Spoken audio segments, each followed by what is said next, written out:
Hello everyone, good morning and welcome to today's lecture.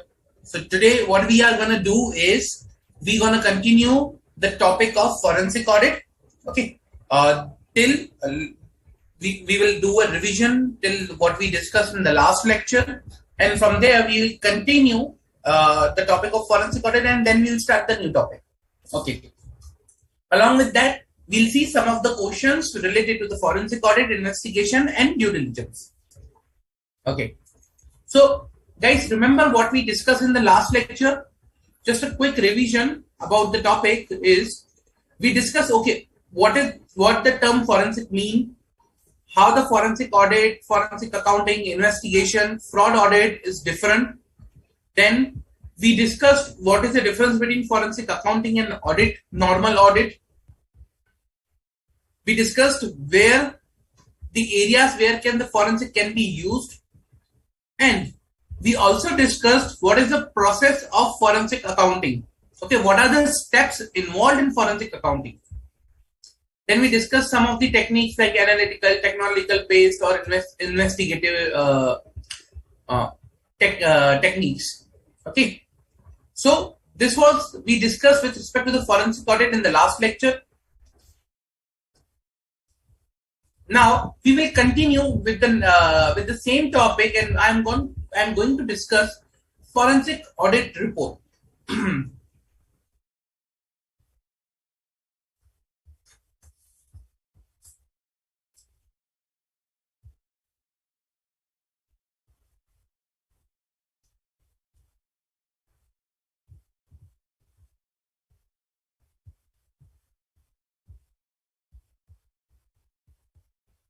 I'm going to discuss about the forensic audit report.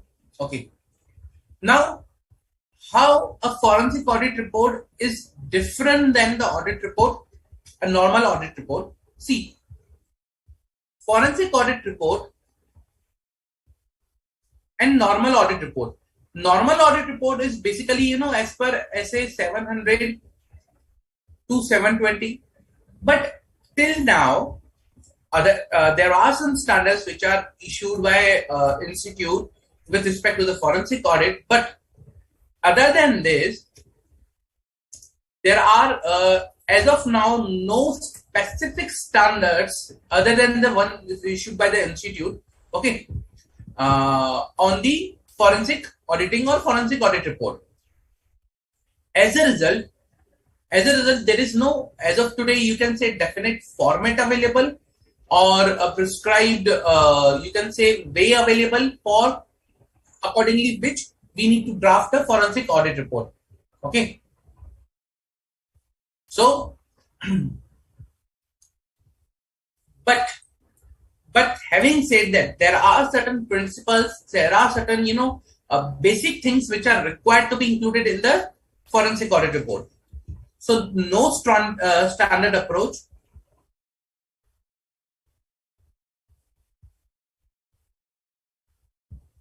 Okay, but there are some principles which are required to be followed.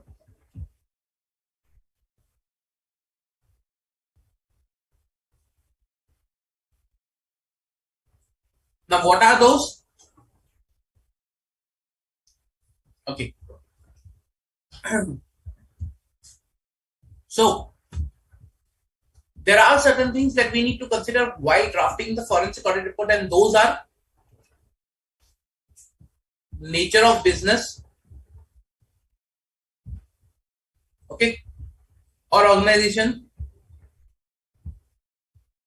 then subject involved or subject matter,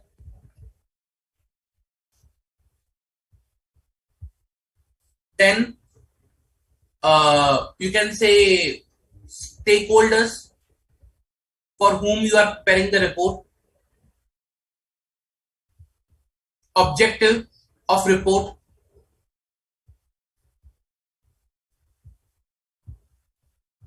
any directions issued by any of the person who has appointed you.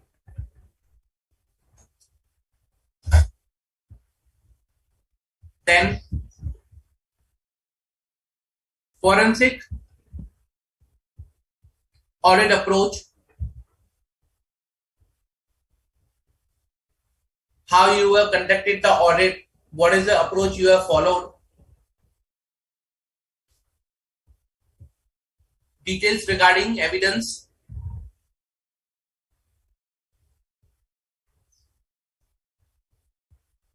Okay, so these are the basic things which are required in a particular forensic audit report.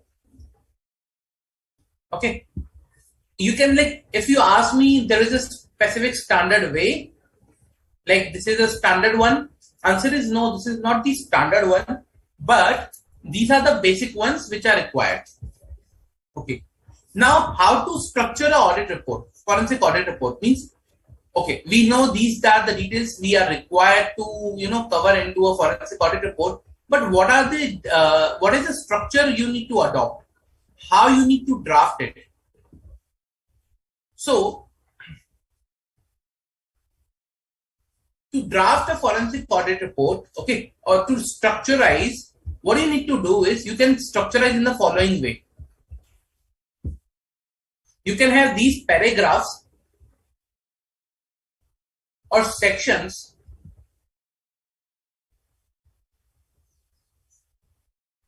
in the audit report. That is, one, executive, summary, in which you can say, okay, background about company, then origin of audit, like who has appointed you and why you are conducting this audit, objective. Okay, then what is the purpose of conducting this audit. Second, risk analysis.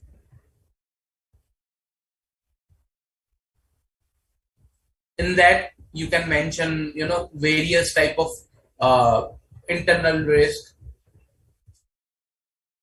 external risk, which are there present in an organization. When you perform the risk assessment, okay, which risk you are anticipating that they are there. Third, audit process. Okay, your understanding about the business. Then evidence collected. Okay. Then person interviewed.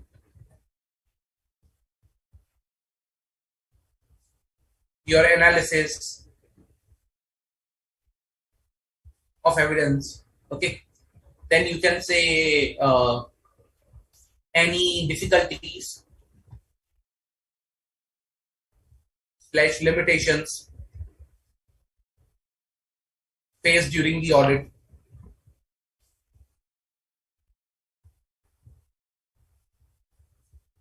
Fourth, analysis of evidence collected. Like, okay, if you correlate all the evidence, if you correlate each and every data that you have, what is the final analysis, whether fraud has occurred or not, or which type of fraud it is there. Okay, then your recommendations. What are your recommendations with respect to this type of fraud? Okay, what should be done? Like, change the control, upgrade the controls, XYZ things. Okay, then sixth is implementation of the recommendations, how they can implement the recommendations. Okay, and if any budget constraint is there for the implementation of recommendation. So you need to see the cost benefit analysis of the recommendations also, budget considerations. So this is how you can actually prepare a forensic audit report.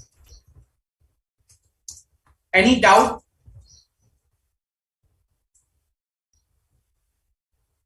Any doubt, guys?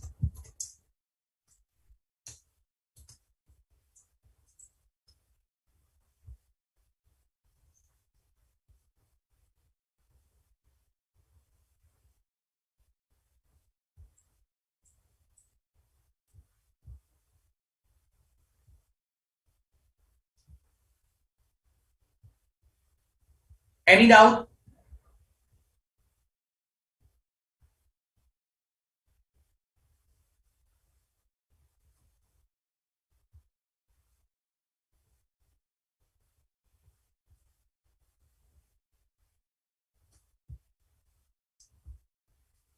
We can see by this way you can actually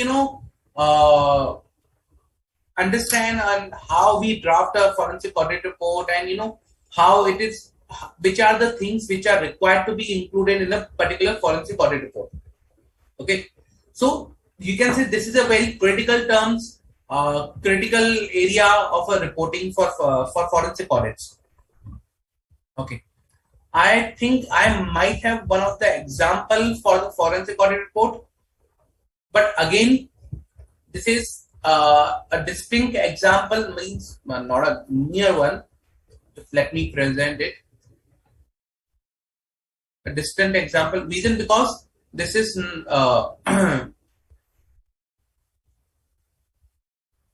related to one of the forensic audit, but not in India, outside India. Things are same. It is basically on the same concept. I'll show you.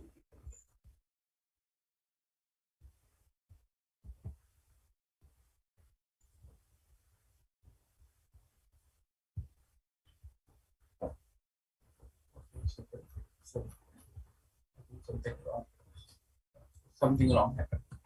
No, just a minute. Give me a minute.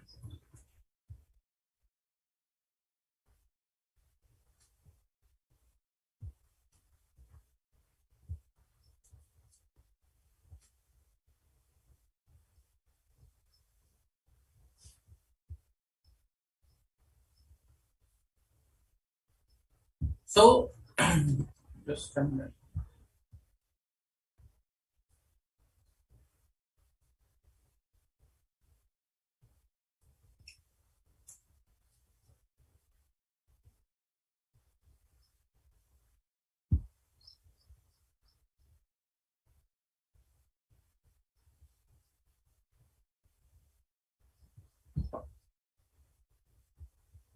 Yeah.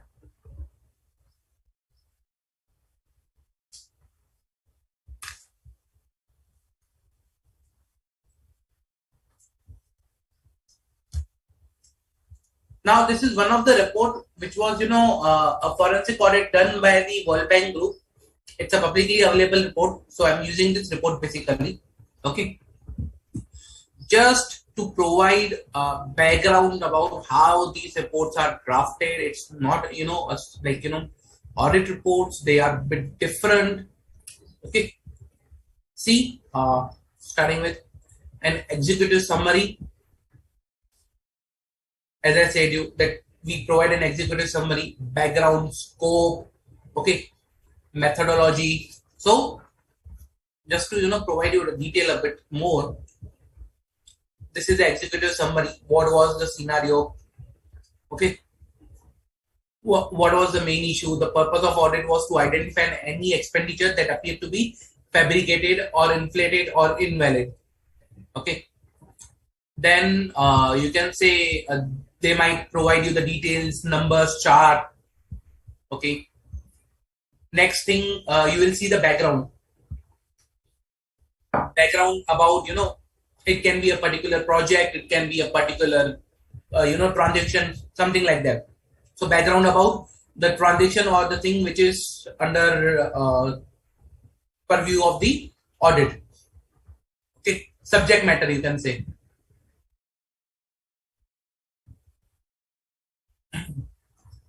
Okay, then allegations, or like initial assessment, why they think there is an issue. Okay, a forensic audit was commenced by INT into the allegations arising this in early 2019 or 2009. A report of internal audit department, like all, they will provide all the details why they believe there is an issue and why they believe there is a requirement of forensic audit. Same way, like we did here, you can say a purpose of the origin of the audit, why the audit is required, what was the initial assessment for that particular audit.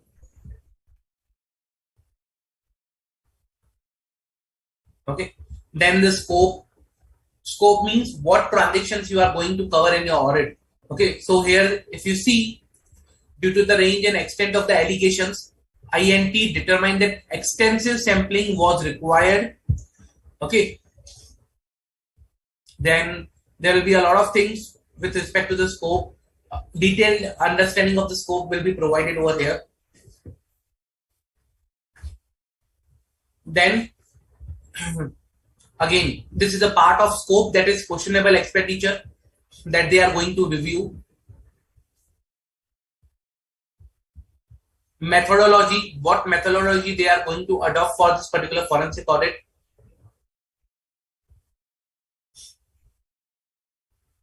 See, 100% voucher review for the headquarters and the district sample was planned as a part of the initial desk review.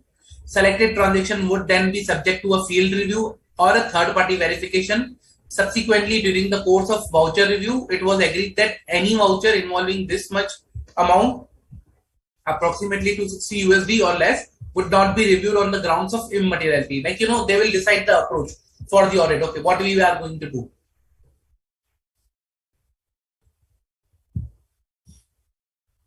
Then other, like, again, this is a part of the approach, other procedures they are going to perform. Or then part one, overview of transaction reviewed and findings. So what they reviewed, what transaction they analyzed. Okay. So they will provide the whole details about the transaction that they have done the analysis about. Then they will provide the details about the finding.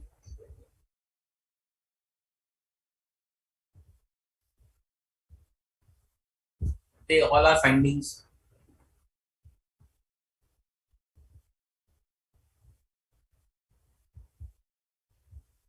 See, one of the finding, checks bank not appear in the cash book or supported by payment vouchers.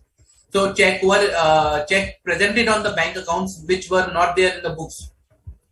Again, there was one of the things that unpresented checks. So based on the findings that they identified in this particular report, okay, they might also provide some of the details of evidence just to show and to enhance the clarity, understanding of the evidence. Okay.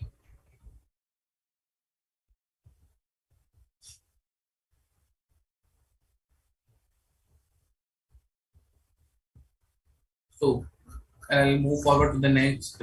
So these are about the issues, and they have presented all the details over here about the issues that is there. So at times the forensic audit reports are a bit of lengthy one, because they contain a lot of details. Okay. Okay. Now they will ask the response. Okay.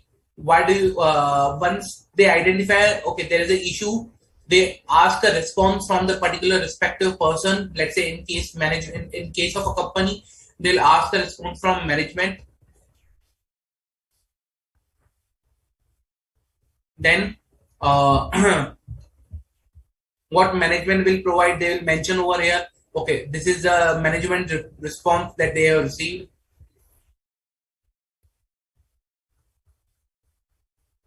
Like this way they will prepare the whole audit report. Okay, so this is one of the example. If you say this is the appropriate one, answer is no. There are various ways to draft an audit report, forensic audit report, but again, these are the basic things we were discussing about. They are required to be covered in forensic audit report, because they provide understanding, they provide clarity to the stakeholders or to the person to whom we are issuing the report. Any doubt, guys? Any doubt? Any doubt with respect to the forensic audit report?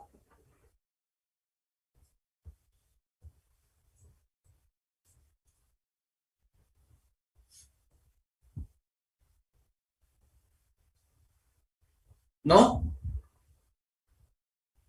Okay. If no further doubts, then let's quickly solve a bit of questions.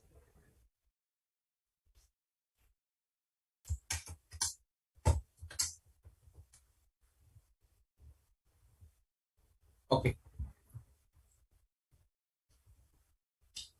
ABC and company were appointed to conduct a forensic audit of XYZ Limited.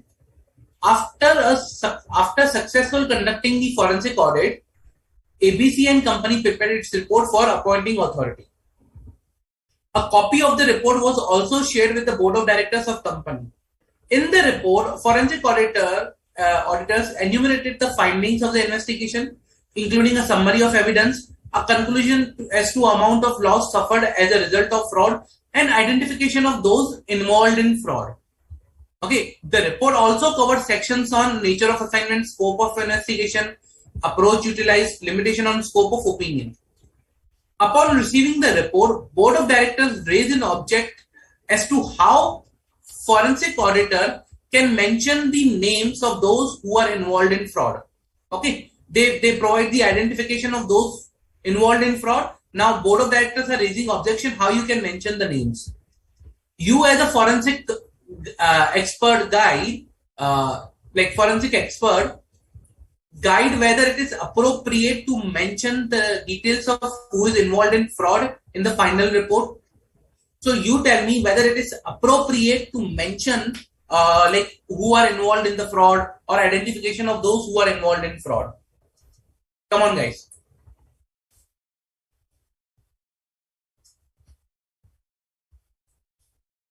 So you tell me whether it is appropriate or not by selecting the appropriate option.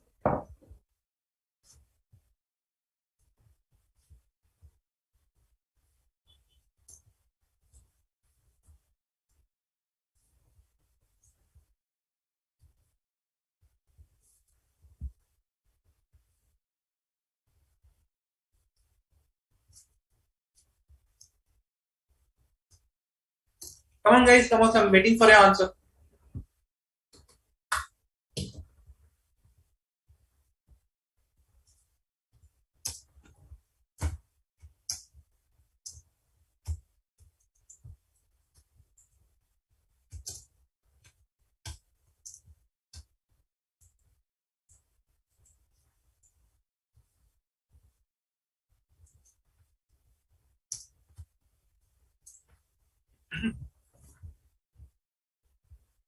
So you just need to provide whether this is appropriate or not. Okay. Uh, okay, Sainam.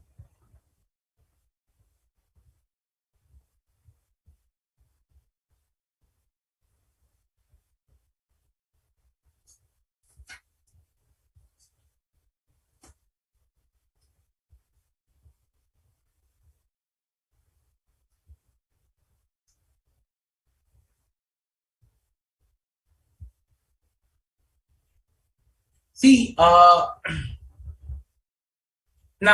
to understand this particular topic, remember the steps of the forensic audit. From there, you can identify whether this is appropriate or not. Just remember the steps of forensic audit. From there, you can easily identify whether this is applicable or not, whether this is fine or not.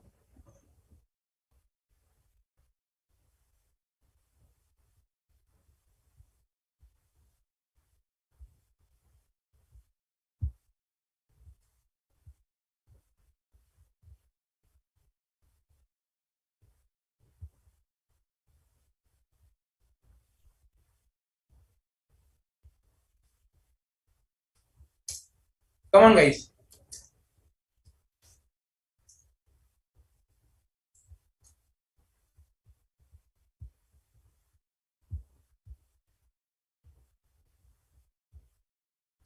You need to understand whether this is appropriate or not. You just need to correlate that particular thing.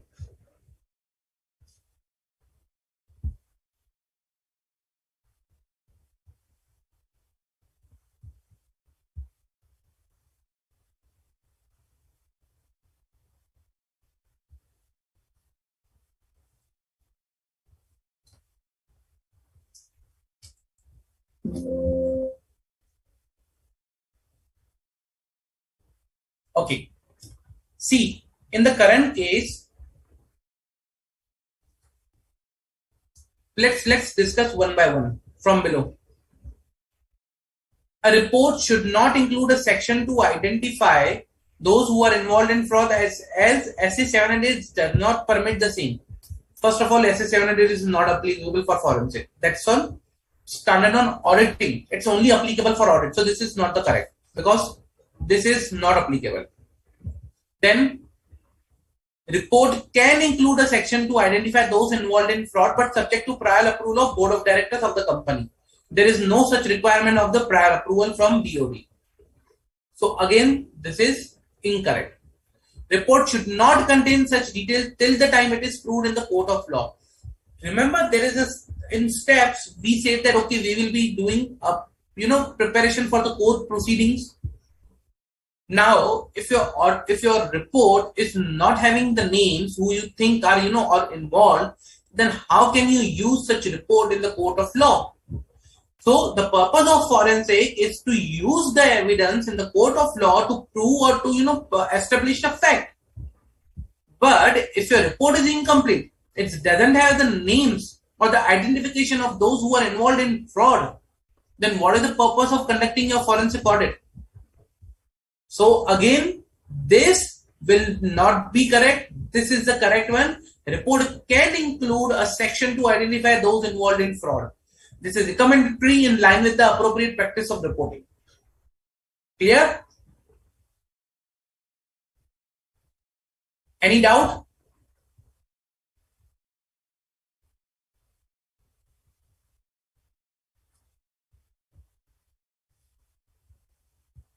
Any doubt, guys?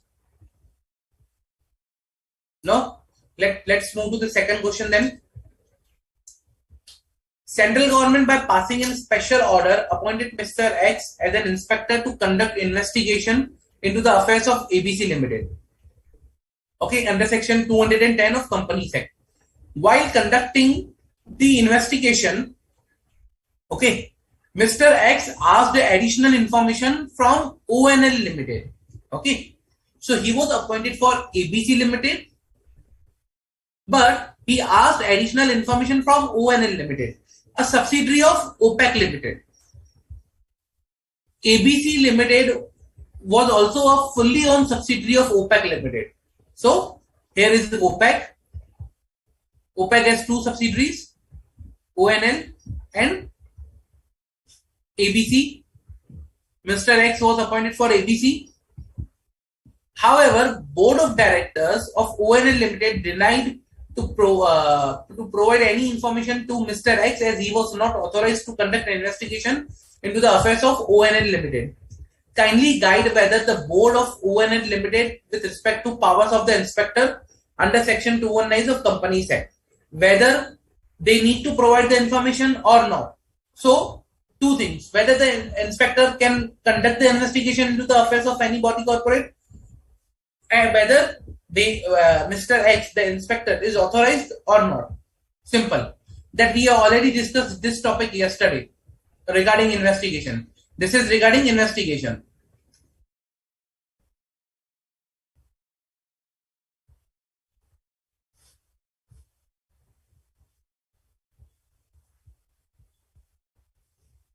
Pretty much easy.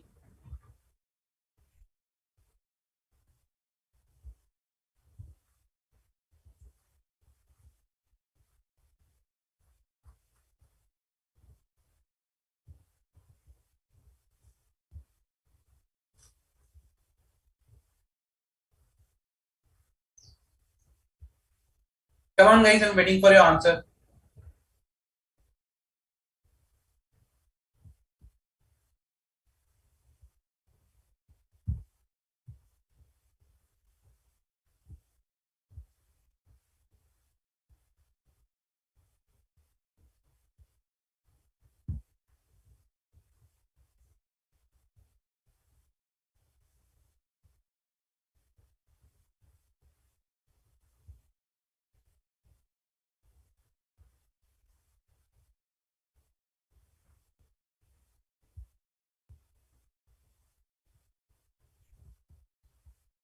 Come on, guys. I'm waiting for your answer.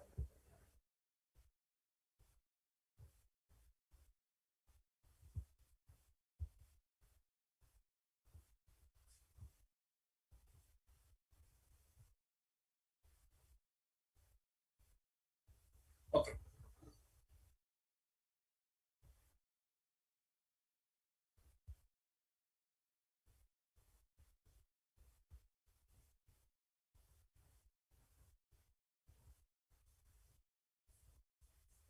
Correct, Vidula.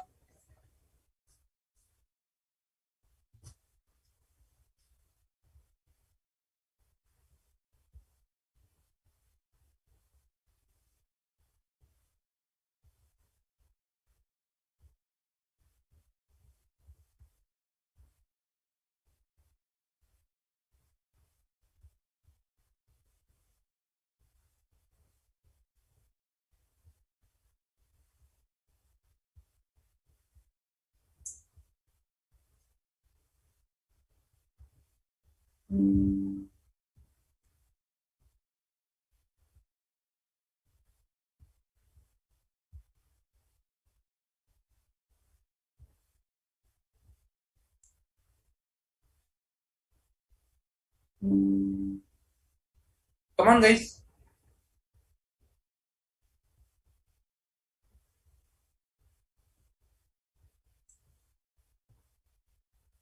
Pretty much easy. It's we have already discussed yesterday this particular topic.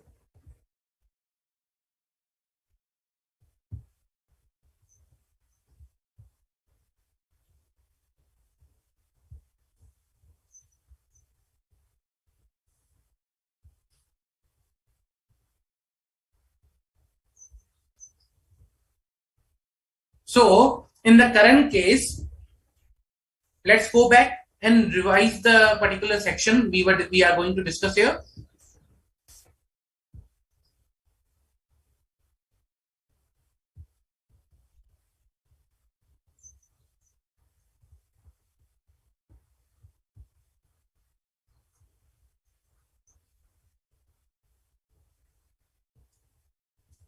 Powers of inspector to conduct investigation into affairs of any other body corporate. Okay. So other body corporate, either it's a subsidiary, holding, or any subsidiary of holding. Okay. He can investigate in any other body corporate. So if that body corporate is a subsidiary of holding also. In the current case, same it is applicable. In the current case, if you see, ONL is a subsidiary of OPEC, which is a holding. So Mr. X, with prior approval of central government, can conduct investigation into ONL because this is a subsidiary of holding, which is permissible. So let's see the options. Mr. X cannot conduct an investigation. No, this is not correct. Mr. X cannot conduct an investigation. Again, not correct. Mr. X can conduct investigation into the affairs of any body corporate which is or has at any relevant time been the subsidiary company, holding company, or subsidiary of its holding company, subject to the approval of central government. This is correct. And the last one was subject to the approval of board of directors. Again, this is not correct. So C is the correct answer. Clear? Okay. I'll discuss one more question which was asked in July 2021. Okay. This was question 2B. And this is again with respect to investigation. Milk Limited is engaged in business of manufacturing and distribution of various milk products like cheese, curd, paneer, etc. Government made certain changes in the rules and regulations regarding this sector. Consequently, management decided to go for expansion. Management was looking for some financial investor who can fund some part of the proposed expansion. Mr. X is interested in the venture and appoints you to act as an advisor to the proposed investment in the business of Milk Limited. You have to investigate the audited financial statement and ensure the valuation of shares of the company on the basis of audited financial statement is appropriate. What process will be used for checking and whether you can put reliance on already audited statements of account? Okay, so two things: what process you can put. Second, whether you can rely upon the audited financial statements. This is also we have discussed in the past lecture. See, if the accounts statement of account produced before the investigator were not audited by a qualified accountant, then of course there arises a natural duty to get the figures in accounts properly checked and verified. If they are not appropriately audited, then they are required to be audited. However, when accounts produced to the investor have specifically prepared by a professional accountant who knows or ought to have known that these were prepared for the purpose of investigation, he could accept them as a correct, relying on the principle of liability to the third parties. Okay, nevertheless, it would be prudent to see that such accounts were prepared with objectivity and no bias has stepped into given advantage to the person on whose behalf these were prepared. So, the person who is preparing should be objective, like his objectivity should not be impaired. There should not be biasness present while preparing the financial statement. Whether the investigator can put reliance, that depends upon if the investigation has been launched because of some doubt in audited statements of account. No question of reliance on the audited statement of account arises. Means, remember, if we said in last lecture that if you want to investigate, okay, but the subject matter of investigation itself is the audited financial statement, then you cannot rely. Let's go back and discuss. I'll show you that one.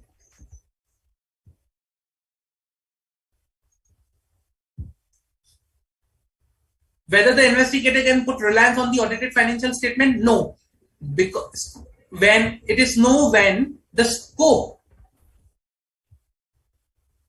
is related to accuracy and completeness of the financial statement, or the thing is that it is about the financial statement, or it is something related to the financial statement itself, then we cannot put reliance.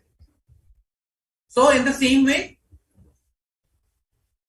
if investigation has been launched because of some doubt in audited financial statement, means we have a doubt on financial statement, then how a reliance can be put onto the financial statement? However, if investigator has been requested to establish a value of business or share or the amount of goodwill payable by an incoming partner, okay, means he is required to do some calculation or he is required to verify some calculations, then ordinarily the investigation would be entitled to put reliance on the audited materials. Unless in the course of test verification he finds that the audit have been carried very casually or his terms of appointment clearly require test everything afresh. Clear? So till the time it is contrary that you shouldn't be relying, you can rely, but subject to it is not about the investigating audited financial statements. Clear? Any doubts?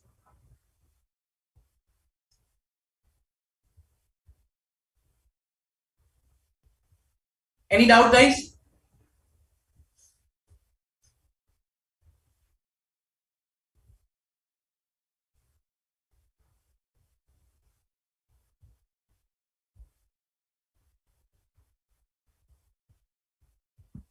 It's same that we have.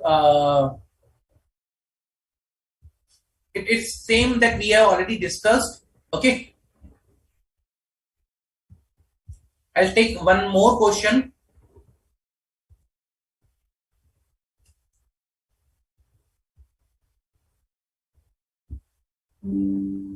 Again, this was asked in previous exam.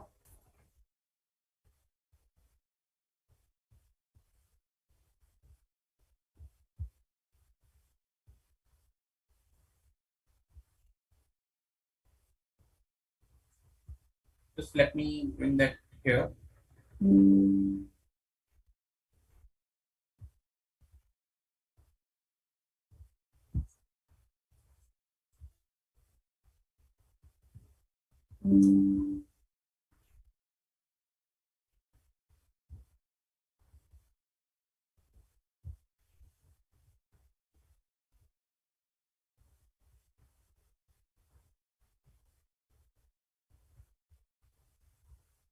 Okay.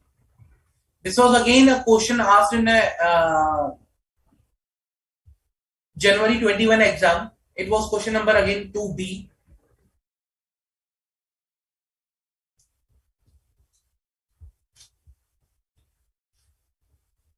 A European company engaged in the business of manufacturing and distribution of industrial gases is interested in acquiring a listed Indian company having market share of 51% and asset over 1000 crore.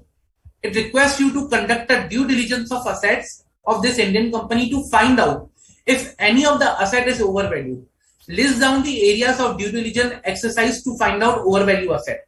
So this is regarding the overvalued assets. Okay. See, let's see the answer. So areas to be covered. One, uncollectible receivables. Okay. Now when I say overvalue assets, so your critical focus will be on asset side. And when I say overvalue, means you already have the asset, but the valuation is high. Okay. And how can it become is, for example, let's say inventory, let's say trade receivable. Now in trade receivable, the value usually comes from whatever you have sold.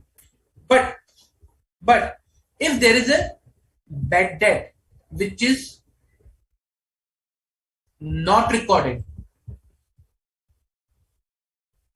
then this will increase the value of trade receivable.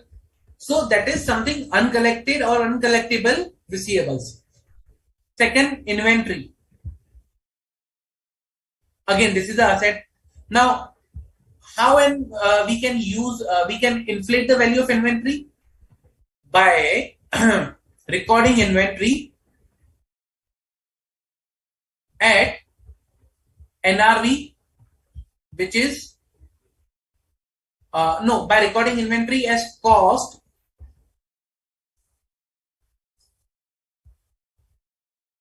which is higher than NRV. Means, remember the valuation of inventory, cost or NRV, whichever is less. If the NRV is less and still we recorded cost, means we are overvaluing the inventory. Same, absolute slow moving, non-moving inventories or inventories value above NRV, huge inventories of packing materials. So this is overvalued assets. Again, underused or obsolete plant and machinery, their spares. Asset values which have been impaired due to sudden fall in market value, but they are not recorded. Asset carried as much more than the current market value due to capitalization of expenditure, foreign currency, foreign exchange fluctuation, capitalization of expenditure mainly in the nature of revenue. Litigated asset and properties. Investment carried at cost, though realizable value is much lower. Investment carrying a very low rate of return. Infrastructures, project, expenditure, deferred revenue expenditures. Group company balances under reconciliations. Intangibles of no value. Okay, if these are the one, then they are overvalued asset. So while performing the due diligence, you need to look out for these overvalued assets. Clear?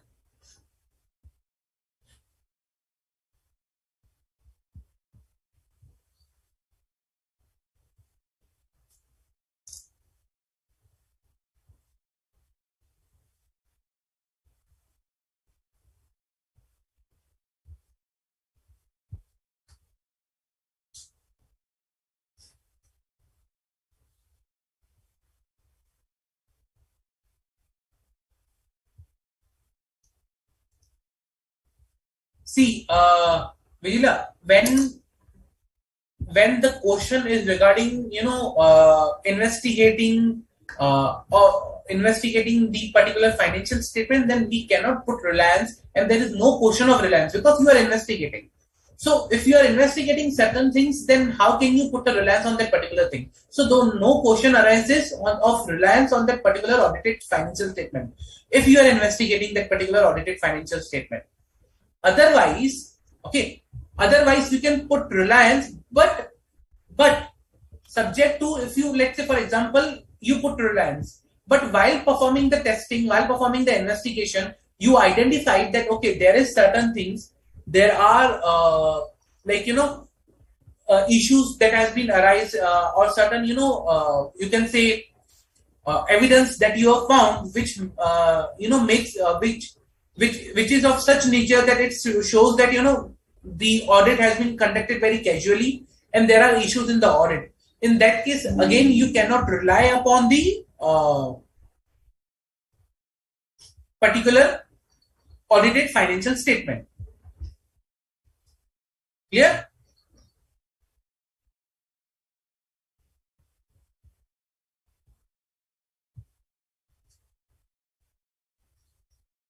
Okay. Second question: how we can know whether the receivables are uncollected or uncollectible? Okay. So how we can know? Reason: while doing the analysis of the receivable, see, status confirmation, we ask for the confirmation. Okay, we see the subsequent receipts of the debtor. Okay, in how much time we have received the money, subsequent one, or we look into the aging of the receivables. Okay, how the past transaction is there with the receivable, that particular one. So by all these factors, we can identify whether these are collectible or uncollectible. Yes, Vidula. Litigated assets and property appear in the balance sheet, and that's the part when they appear, they are overvalued. Reason: because you might not be having the appropriate ownership or right, but still you are disclosing in your balance sheet.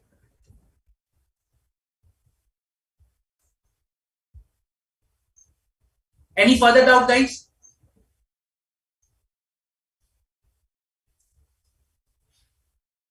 Any further doubt?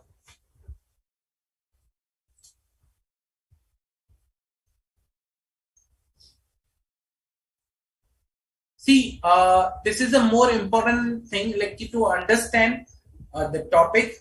Okay, prepare the topic, read thoroughly, okay, and ask as many questions as you can. Okay, no further questions, then we can move to the next topic for today. Okay.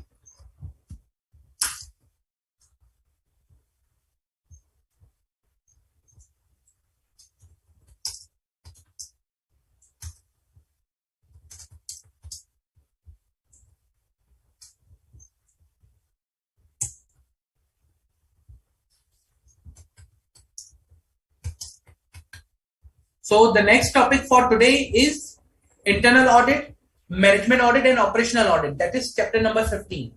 Okay. Now, before before I start any topic, I explain what is the meaning of that particular topic, what is the definition we are looking into, and what that it means.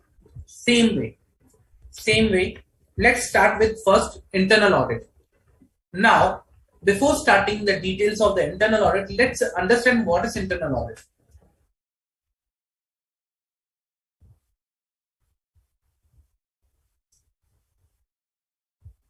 When I say internal audit, okay, so that means something it's related to the internal. So it is related to the internal thing. Now, when I say internal thing, means it is carried inside the organization. Okay, carried inside the organization, or carried by a person who is from the organization. So it's internal. It is conducted internal in the organization by a person who is in the organization. And again, it's an audit. Okay, it's an audit. We know what is mean, what we mean by audit. Okay. So again, now when I say internal audit, okay, it's not only the related to the person or where by how it is carried. It also about the scope of the audit. Okay. Generally, when we talk about, let's say, stat audit, When we talk about statutory audit, what we say? Okay, statutory audit is conducted as per the provisions of the either act. Okay, let's say Companies Act, or in case of tax audit, it is conducted based on the provisions of that Income Tax Act. But when I talk about internal audit, okay, so internal audit is a function within the organization. It is a part of the organizational structure. Internal audit department. They conduct the internal audit, and the scope is not defined by particularly any act. It is defined within the organization by the organization itself.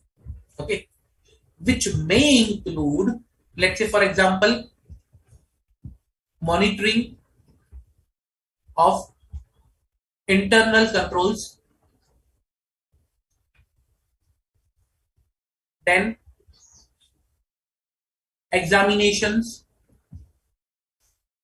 of financial and operating information,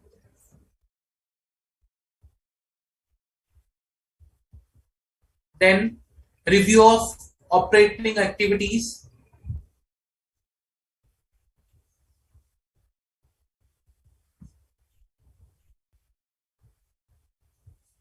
then uh, review of compliance with laws,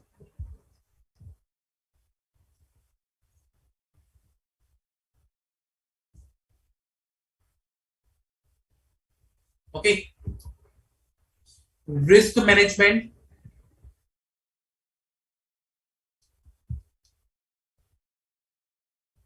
governance. So these can be certain functions or internal auditor's role. Now, for example, I'll explain each one with example, and I'll also provide you a background how internal audit function, and what is the importance of an internal audit function in an organization.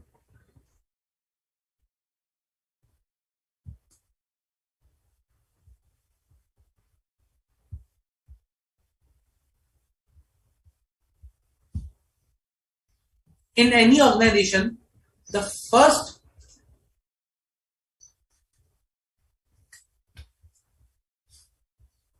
the first line of defense. Now, when I say defense, defense from issues, material misstatement,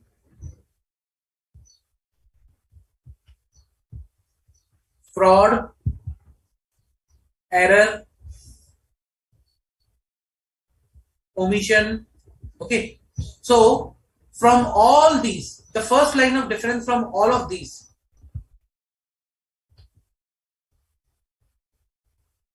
is your internal control.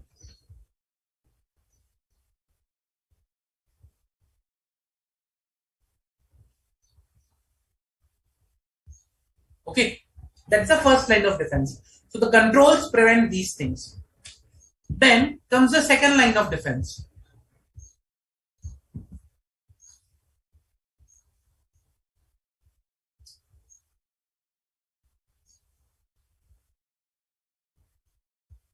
Second line of defense to identify. When I say defense, means to identify. The second line of defense to identify these particular things is the internal audit team.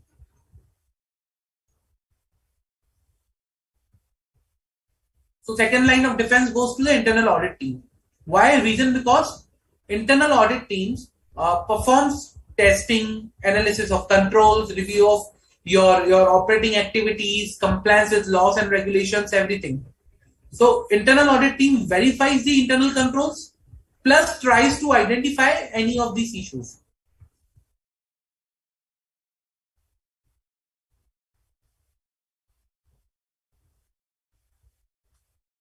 And the third defense that the company has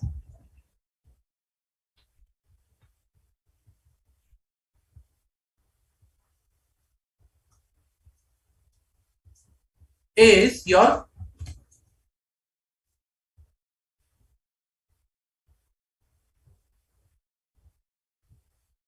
statutory auditors or statutory audit, you can say.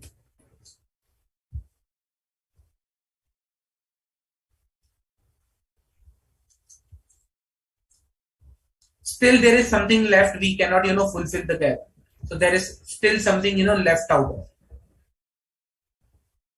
You cannot bring audit risk to zero, still it will be left. So these are the first line, second line and third line of defense. When I say internal audit, so internal audit falls under the second line of defense for an organization.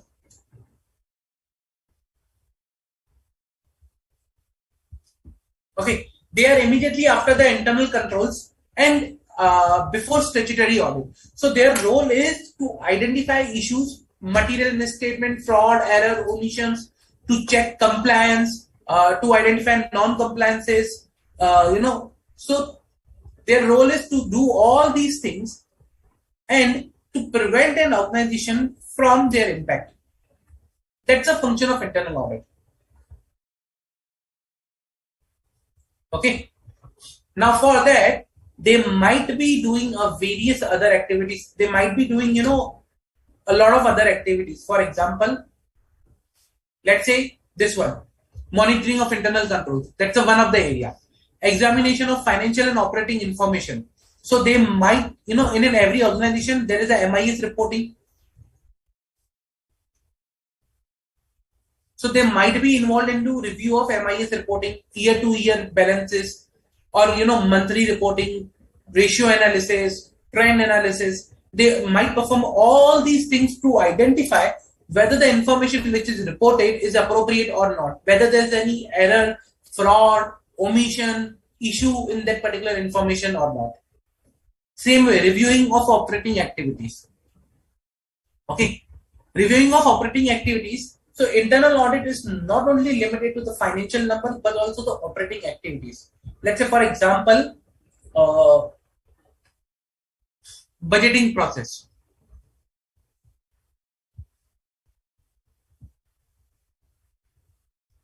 Now, budgeting process is something internal. Okay, to prepare the budgets at the start of the year. Now, if you prepare wrong budgets at the start of the year, you might ending up following the wrong path for your organization. Okay, but this is not related to any of the things to the financials, financial statement or financial accounts, budgeting. So internal audit will also look into the budgeting process because it's a part of the operating activities where a role of the company is involved. A role means company is involved. It may impact the company's achievement of goals, the big goals and objectives. Okay, so internal audit will also review these activities, the wider scope of internal audit. Reviews with compliance and laws, we saw. Risk management. What is risk management? They will identify the processes, they will identify the policies and critical areas where there is high risk. Not only high risk of fraud, but of failure also. What is risk of failure? Risk of failure means breakdown of process. Okay, let's say for example, there is a process of payments. Means on a monthly basis, company releases payments to its vendor. Now the process is designed in such a way that the person who releases the payment is the only person can do that because he has the passwords of the bank accounts and everything. He's a custodian. Now tomorrow, if that person is not available, let's say the person suddenly resigned and he did not provide the password to anyone. Now how the company will issue the payments? So when I talk about the risk management, they identify the risk not only on account of the fraud but failure. Governance. Governance means guiding the organization towards a better process management and process establishment. So that's something governance about. Like for example, if there is a policy, how to implement that policy practically. Like policies are on paper, but how to implement those policies into the real process, that's something the governance team will help, or internal audit plays a part of governance also. So these are certain functions of the internal audit team. Any doubt?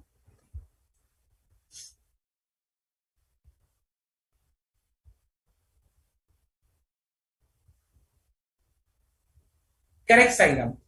Your question is absolutely correct. The person who is conducting the audit is from organization, then it will impact the independence. But still, we'll understand how we can manage the independence and what is the things which are required. See, this particular internal audit, we say it is for the management.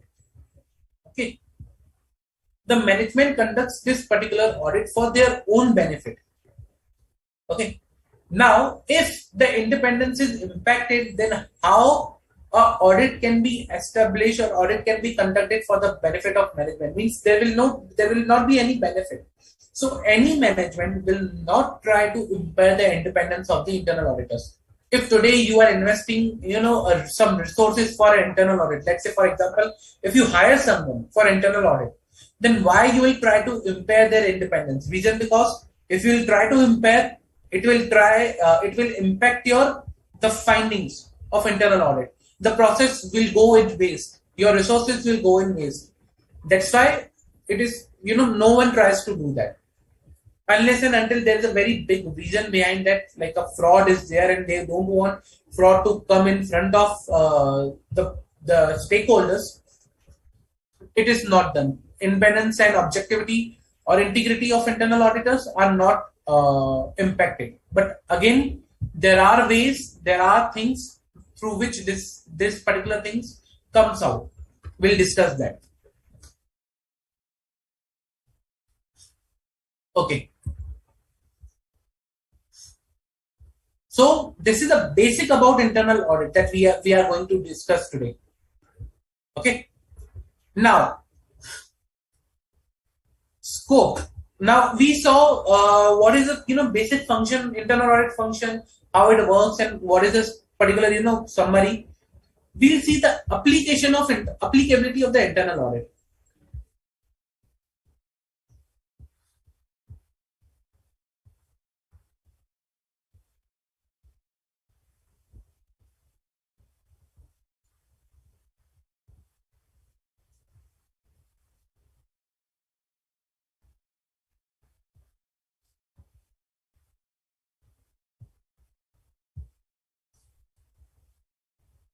Okay, so there are provisions of Companies Act which provides that in this way or for these particular classes of companies, internal audit function is necessary, or they need to appoint an internal auditor. What are these? Let's understand. So section 138 says that for class of companies,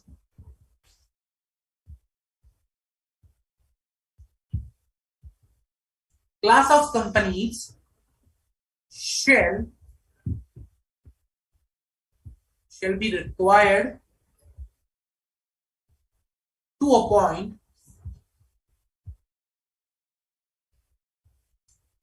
an internal auditor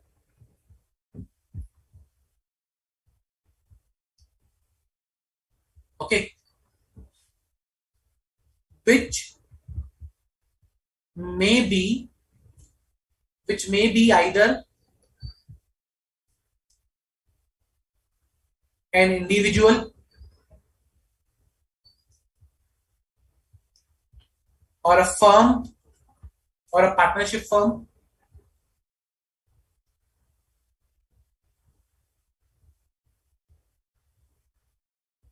or a body corporate.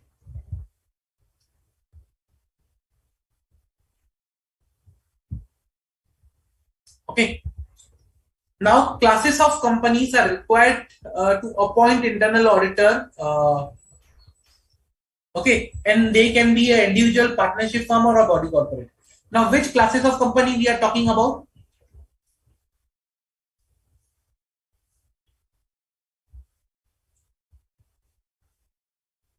Here, the classes of companies are defined under Rule 13.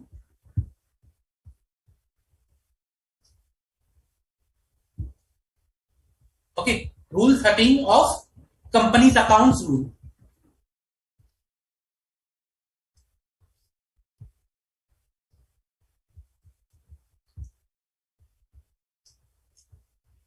Now, what Rule 13 says that which companies are required to appoint? Every listed company should have an internal auditor. For unlisted companies, paid up share capital greater than 50 crores, then turnover greater than rupees 200 crores, then outstanding loans greater than 100 crores, okay, or outstanding deposits greater than rupees 25 crore. So if these conditions are satisfied, okay, if any of the condition is satisfied, this is all. If any of the condition is getting satisfied, then what will happen is, then the company will require to appoint internal auditor. The company will be required to appoint internal auditor. Okay.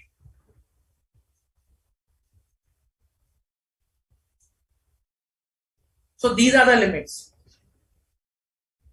of paid up share capital, turnover, outstanding loan, outstanding deposit. Now, all these things are required to be checked for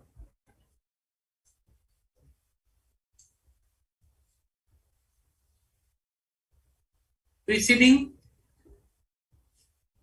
financial year.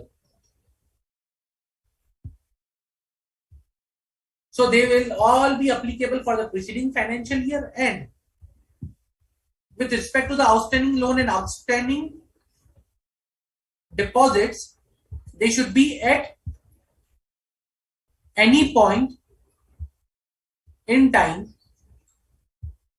during preceding financial year. Means these for the year, like turnover and paid up share capital for the year, but outstanding can be at any point during the financial year, preceding financial year. Clear? That is for unlisted. Now, the third category of companies,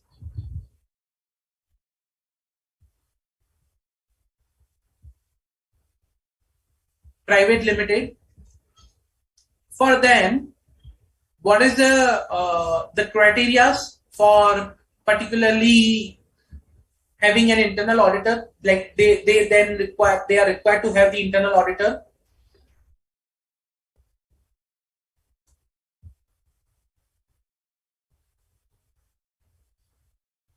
Turnover greater than and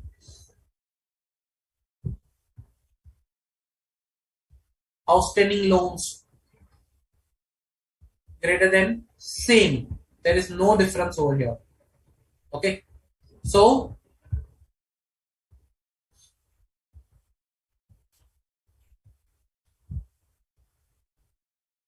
these two conditions will repeat, like turnover 200 CR or outstanding loans 100 CR. Okay. Now again, when I say outstanding loans,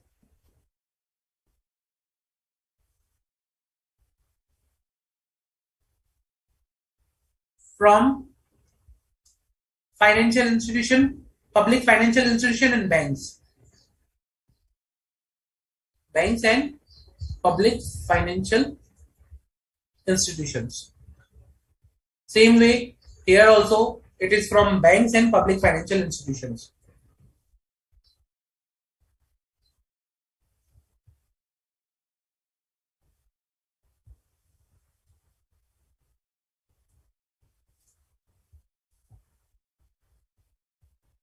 Okay, so these are the conditions for your as per rule 13 of companies accounts rules. Like these companies are required to have the internal auditor. They are required to appoint the internal auditor mandatorily. Clear? Any doubt?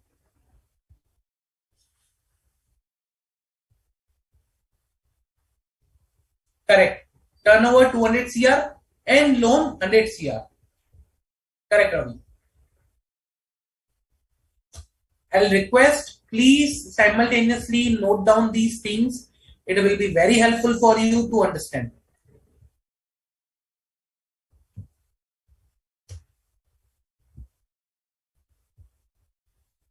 Okay? Good. Now, we understood, okay, which are the companies who are required to appoint internal auditor. Okay. But who can be internal auditor? We understand that, okay, he can be individual, partnership firm, body corporate. But any qualifications or any, you can say, you can understand, like, is any, requirement eligibility under section 138 of Companies Act? Like, for example,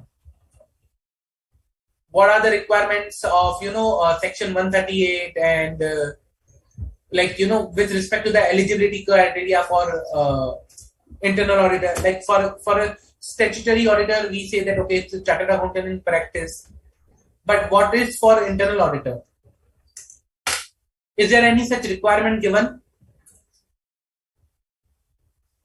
So, if you see the section 138, what it says that section 138 says that internal auditor, okay, can be a chartered accountant or a cost accountant or such other professional as may be decided by the board. So he can be either a chartered accountant or he can be either a cost accountant or any such professional as may be decided by the board of directors to conduct an internal audit. So it totally depends upon the board of directors whom they appoint.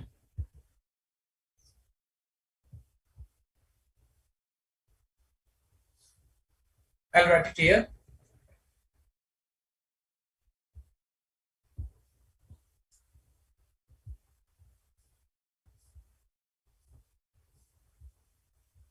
The internal auditor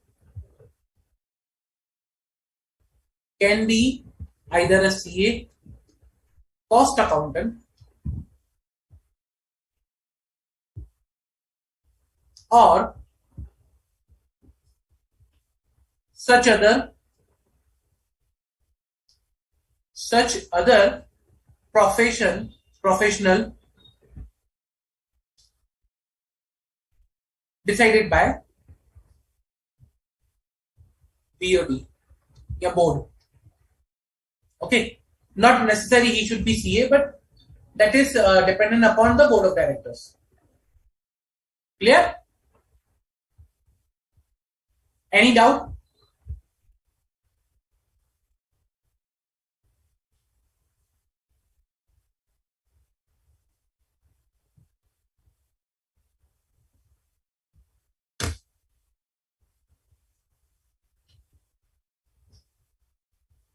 Any doubt, guys?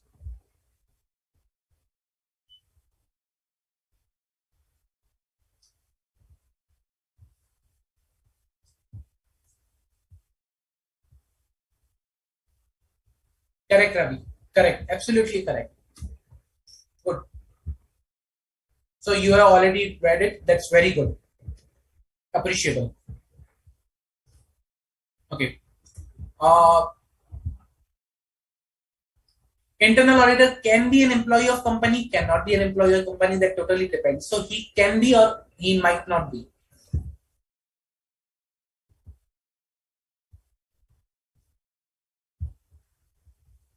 May be or may not be an employee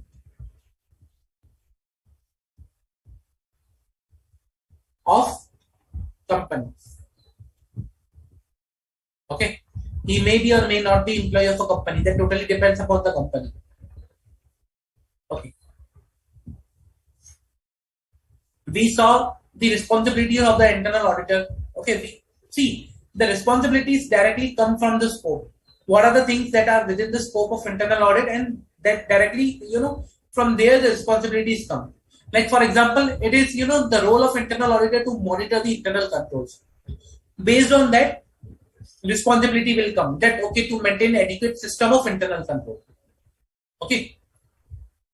So again, directly based on your role or scope, your responsibilities are defined in case of internal audit. So let's have a detailed. I'll provide you detailed scope of internal audit.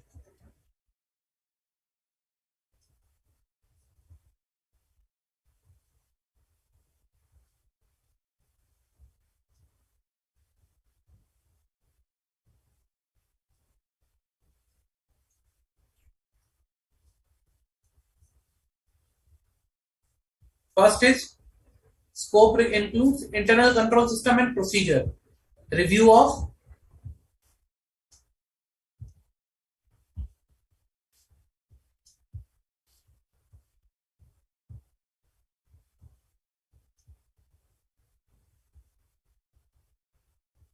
okay.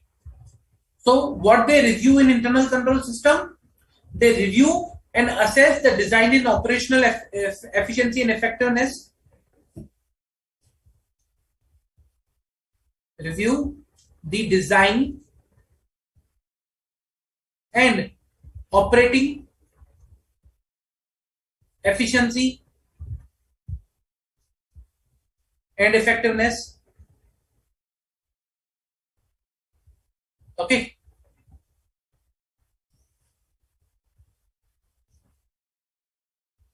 They will try to analyze, they will try to check uh, inherent risk, control risk, and detection risk. They'll try to minimize these things.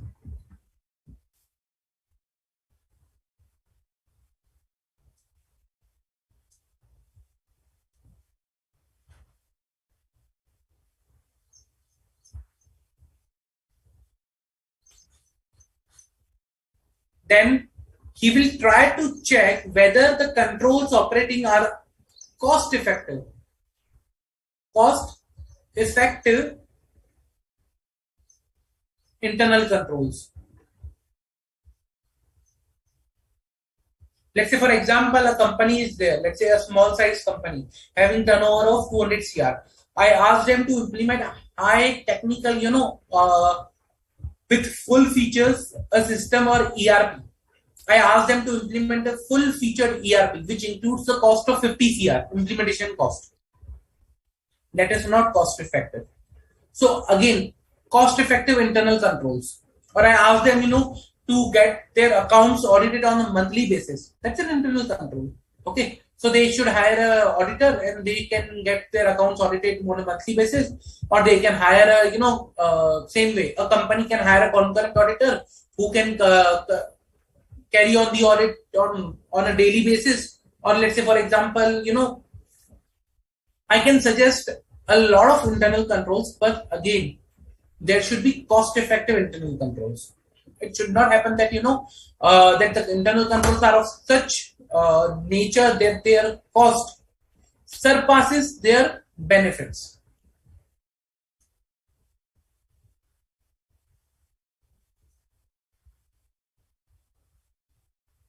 Clear?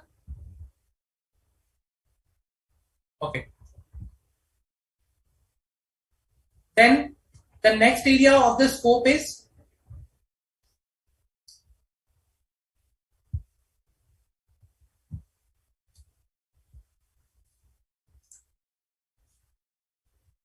custodianship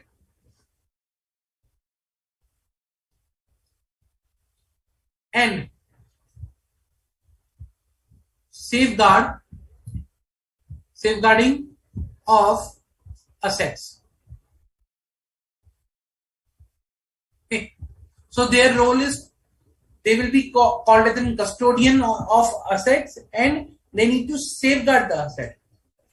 For that, first they need to identify physical verification. They need to identify the physical verification or existence of the asset.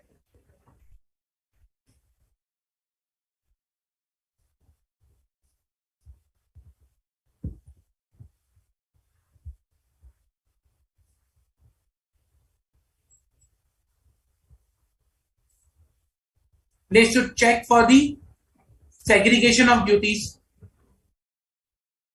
in assets. Okay. They need to check safeguarding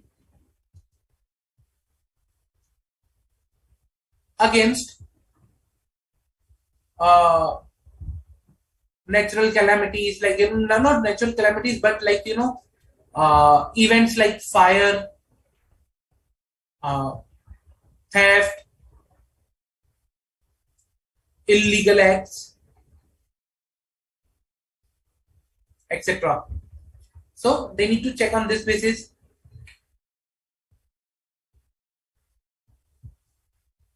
He needs to check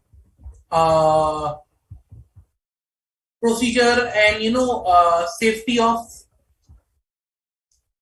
intangibles. So that are some of the functions that internal auditor will perform with respect to the custodianship and safeguarding of assets. Clear? Any doubt?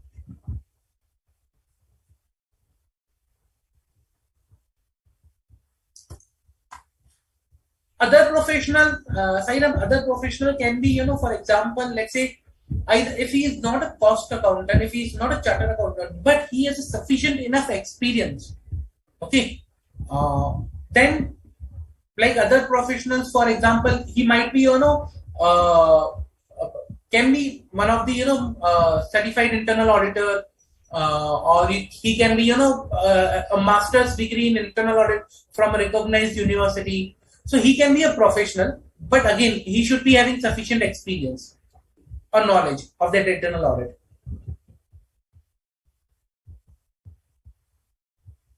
I hope, Gayatri, this answers your question also. Like such other professional will include person who has a relevant knowledge and the qualification.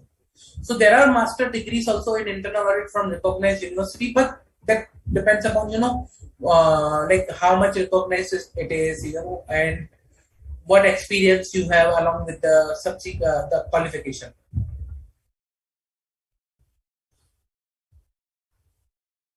Okay.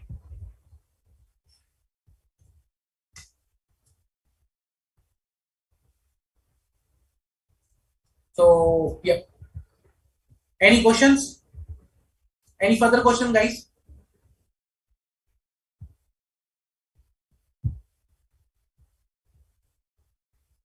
No? Okay. Uh, let's do one thing. Let's take a quick 10-minute break. Okay. Then what we'll do is we'll continue with the scope and we'll discuss rest of the areas of the scope. Clear? So, meanwhile, if you want, you can just copy it down that what we have written, and we'll continue with the rest of the area of the scope. Okay. Let's take a quick 10-minute break.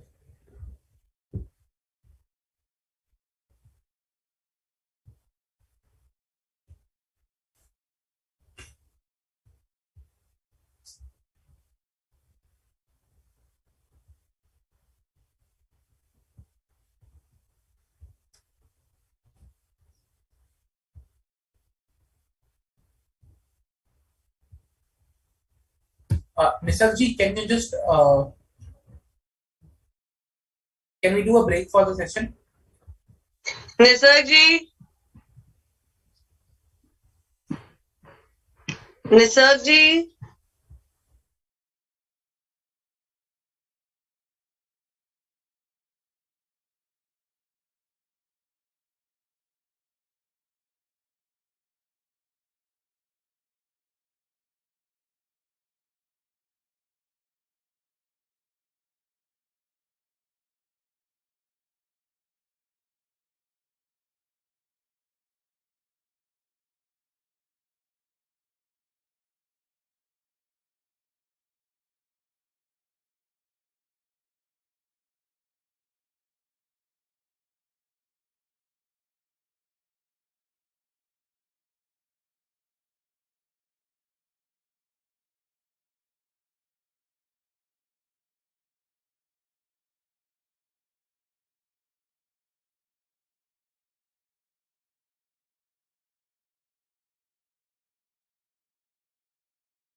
Hello everyone, welcome back. Let's continue the topic.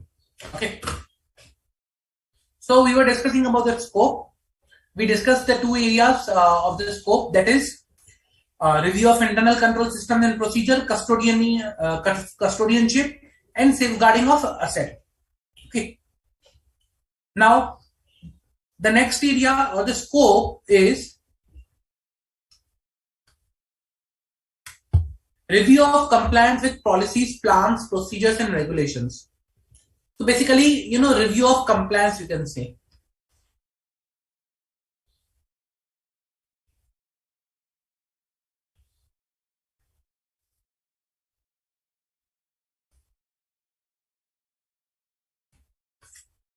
Review of compliance with policies, plans, procedures, regulations, laws. So that's something, internal auditor is required to do. He needs to look out for the plans, like budget plans.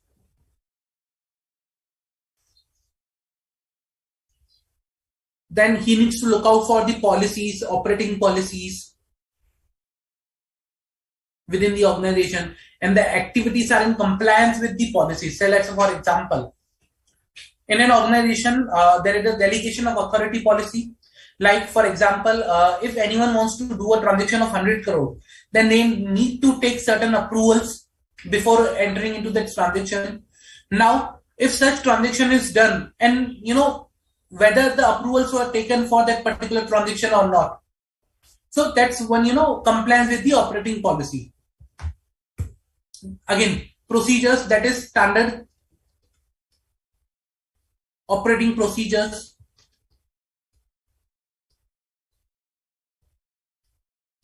Compliance with the standard operating procedures, laws and regulations.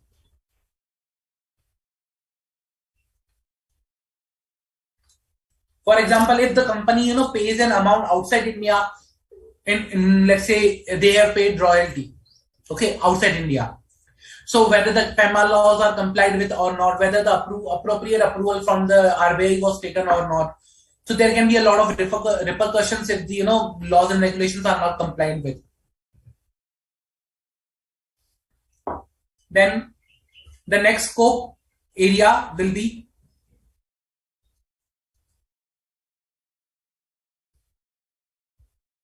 review of relevance and reliability of information.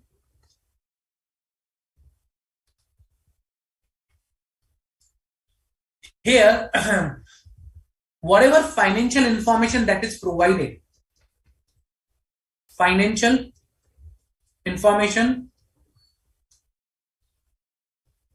okay, plus operating information that might not be a financial data. Let's say, for example, number of invoice processed, not the amount of invoice, but the number of invoice, or kg of goods produced, manufactured, something like that. Operating information. So financial information plus operating information, whether that information provided to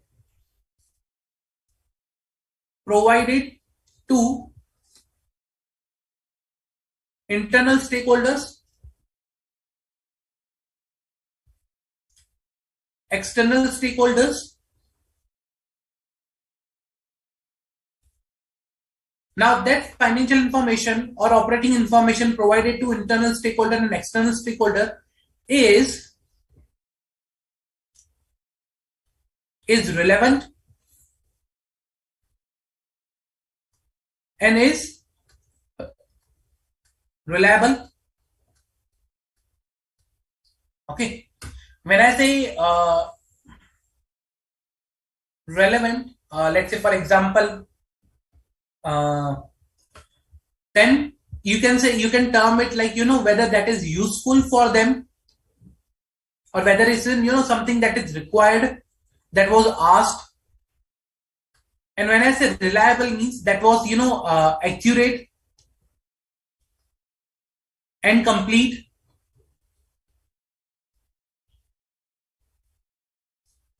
Okay. So internal auditor will ensure that the information that is provided to the internal or external stakeholders is accurate and complete and the useful. What is and what was asked for. Let's say, for example, as per the regulations, related party transactions, listing agreement, a related party transaction report is required to be submitted. Now, the information provided is useful, like whether that contains the sufficient detail what is required as per the SEBI listing regulations. If yes, then whether the information provided is accurate and complete. So both part, relevant and reliable.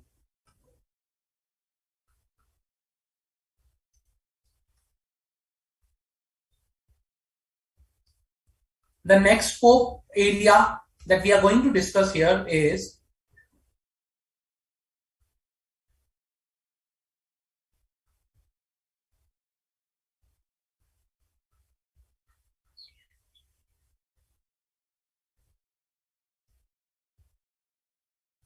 review of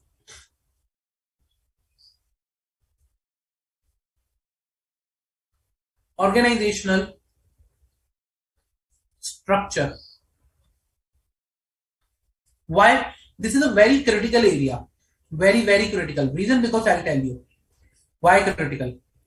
Because in an organization, what happens is, if your organizational structure is not aligned as per the scope or the goals and objectives of the organization, then it can create a very big issue. For example, let's say in an organization, so the structure should be aligned with,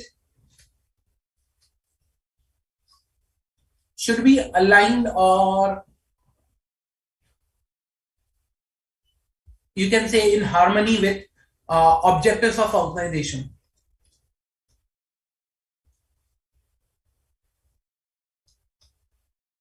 I'll give you an example of these.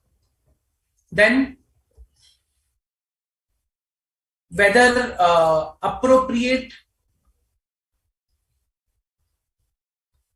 grouping is carried for structure.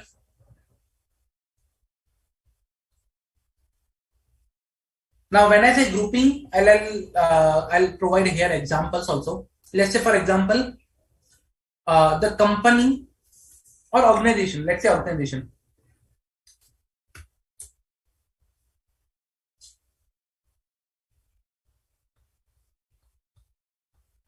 Organization is having presence in these many countries. Let's say India,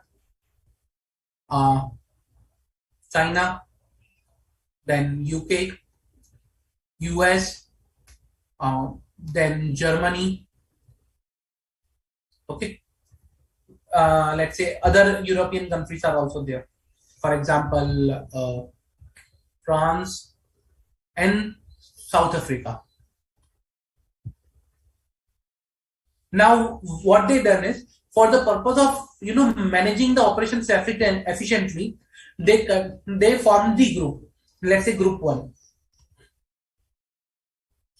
So each group will have a group CFO, group manager, group chief financial officer, CFO, CEO, reporting officers, financial controller, and everything.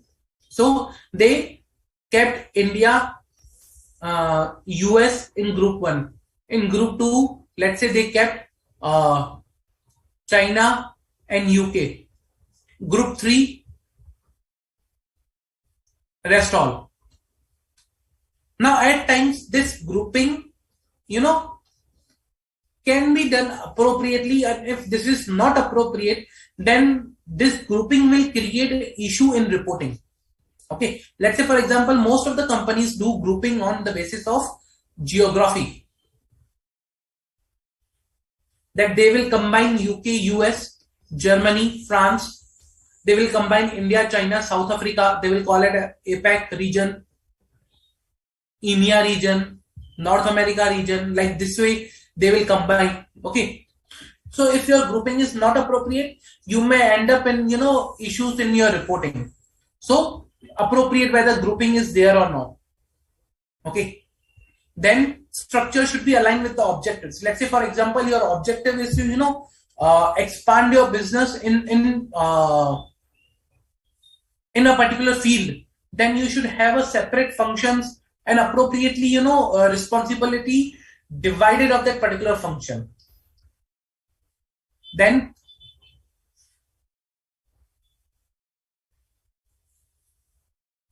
at times corporates or organizations have a different headquarters, like CFO for the corporate or headquarters and CFO for the plants and operations. So there if there is multiple functions, okay, responsibilities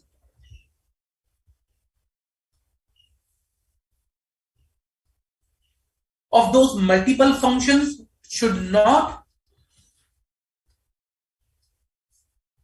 overlap with one another.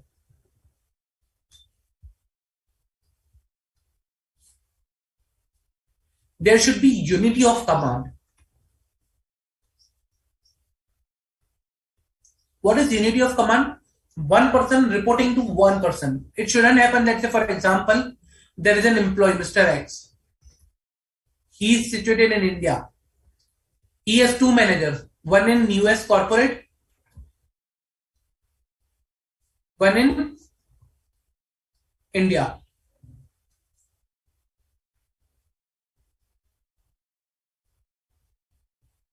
In this scenario, what will happen is the Indian office will also delegate the work to him. US corporate will also. So this person, is not having a unity of command.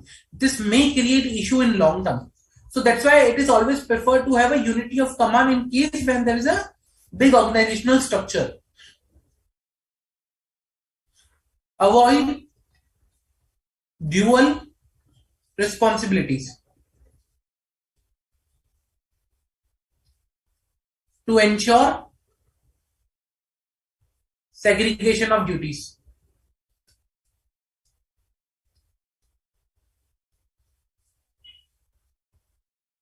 Like do not assign multiple responsibility to a single person. So review of organizational structure will include review of all these areas.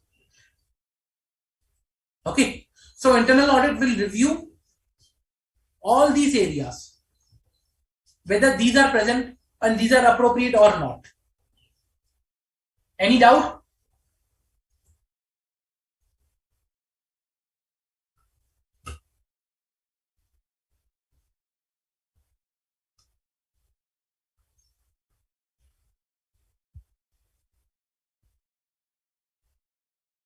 Then the next scope is review of utilization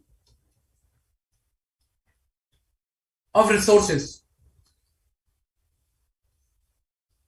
So internal audit will also check whether operations are carried as per SOPs. SOPs are standard operating procedures. Okay, standard operating procedures, like a document on the basis of which a guideline how to carry on operations. Okay, then internal audit will also review method of preparing SOPs, that how SOPs are also prepared. They will review the performance of operations versus budgeted.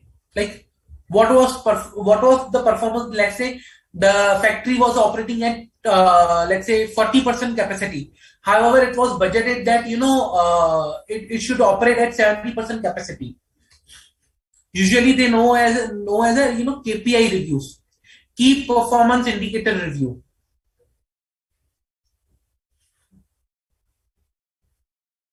Okay.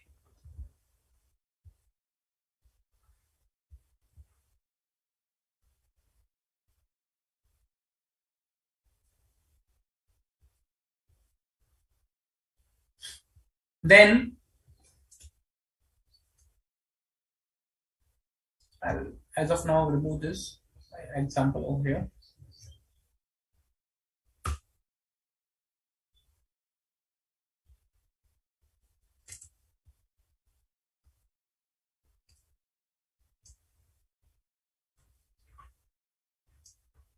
The next area of the scope, you can say review of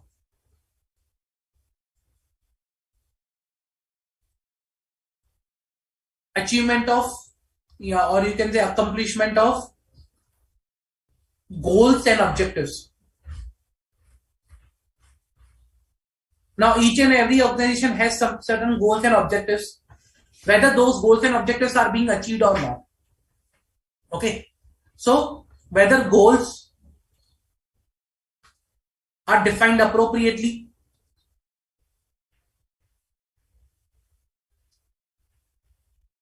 remember SMART goals: specific, measurable, achievable, realistic, and time bound. Then, whether they are quantified appropriately.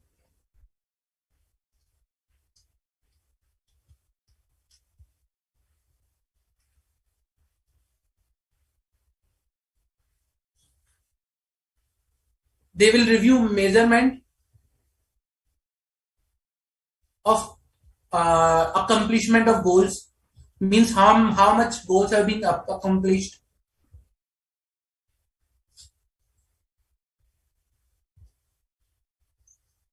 Okay, these are the certain scope. Like, this is a scope for the internal audit. Not I have not discussed you can say a detail. I have discussed a detailed scope, but this is not only the only scope. These are some examples.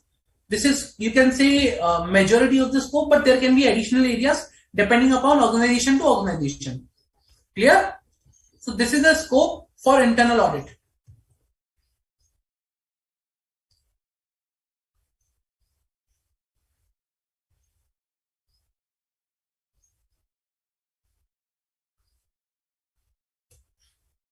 We discussed review of internal controls, custodian of assets, review of compliance, review of relevance and reliability of information, review of organization structure, review of utilization of resource, review of achievements of goals and objectives.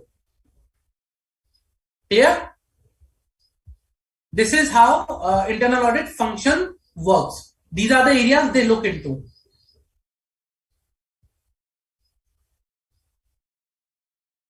Any doubt till now? Any doubt? What I will suggest, guys, is to have the notes simultaneously with me. Reason because it will enhance your understanding of the topic when you will see at a later stage.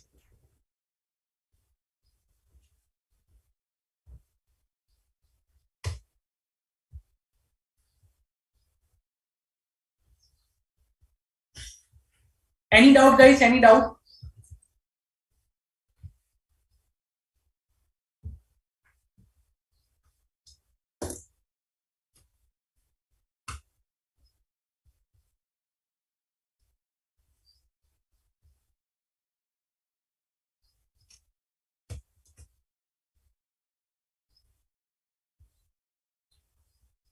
Guys, please ask as much as doubt as you can. Reason because that will help you to understand the topic, and it's very important, to understand the topic.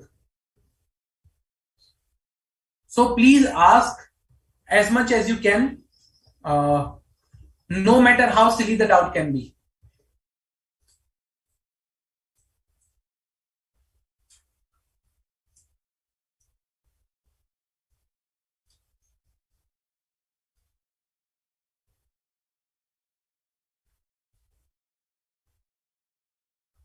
Okay.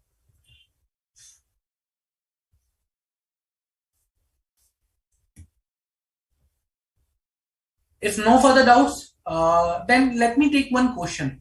Okay, let me take one question with respect to, you can say, internal audit application, like to whom the internal audit is particularly applicable.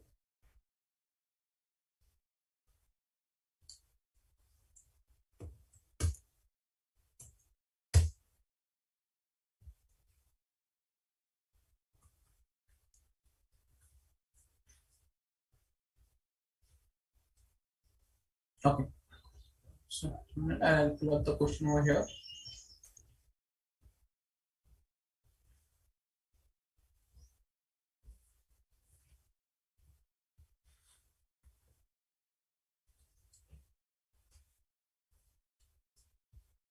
Okay. So ABC Private Limited was having the following uh, for the financial year 2019-2020. Okay. Now what we are talking about here is loans,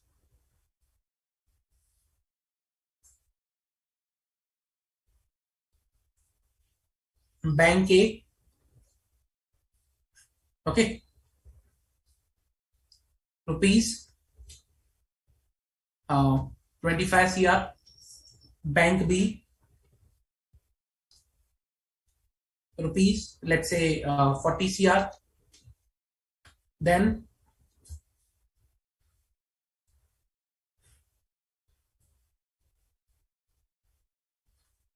paid up share capital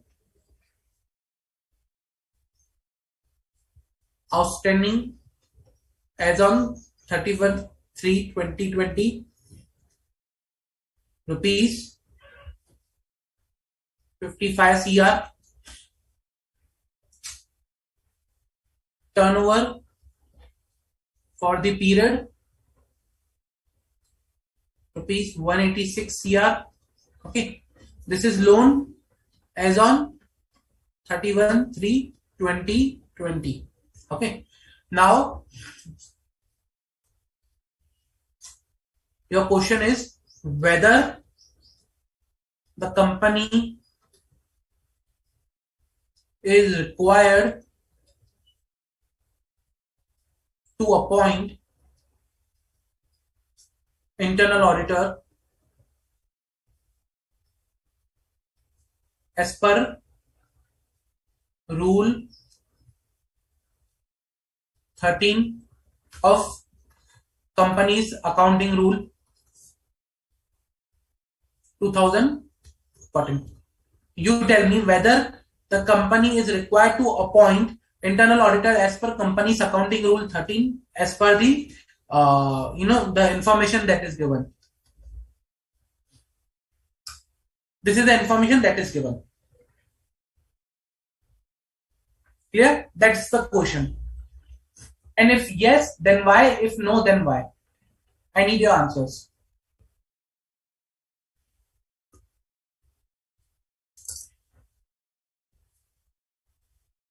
Come on, guys.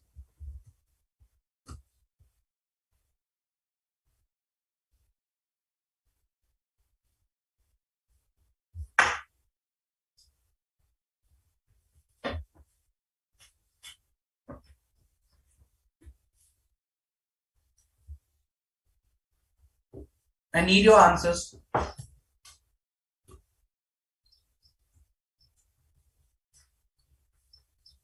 Pretty easy, nothing difficult over here.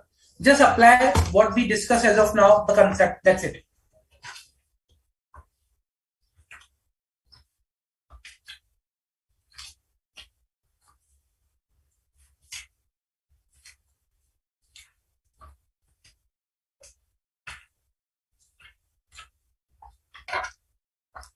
It is a concept that we have applied.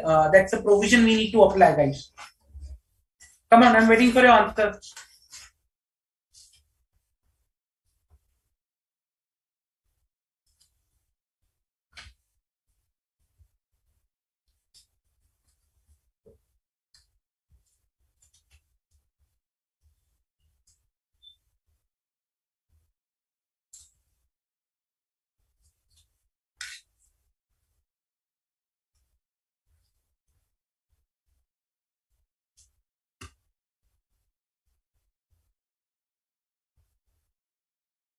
Gayatri, if you are giving this answer, then the reason also, like why you say it's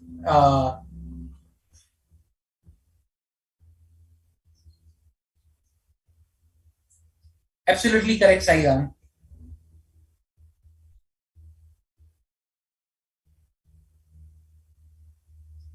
Absolutely correct.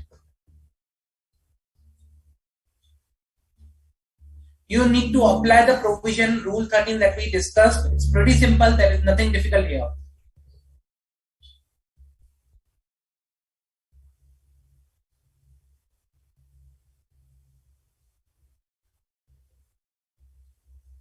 There are a lot many questions on this particular rule which have been asked in the past. So if you have the clarity, then it will be very easy.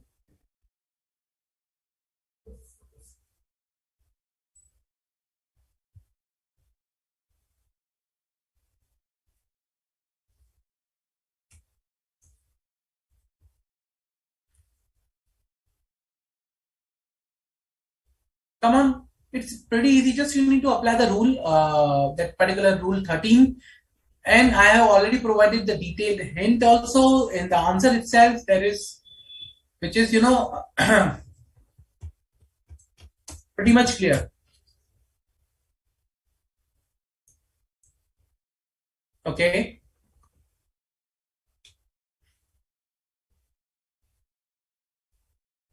Absolutely correct, Gayatri.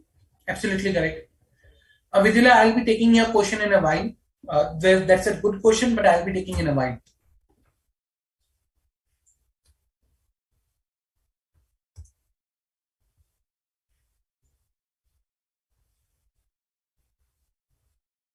See, okay, I'll discuss the answer now.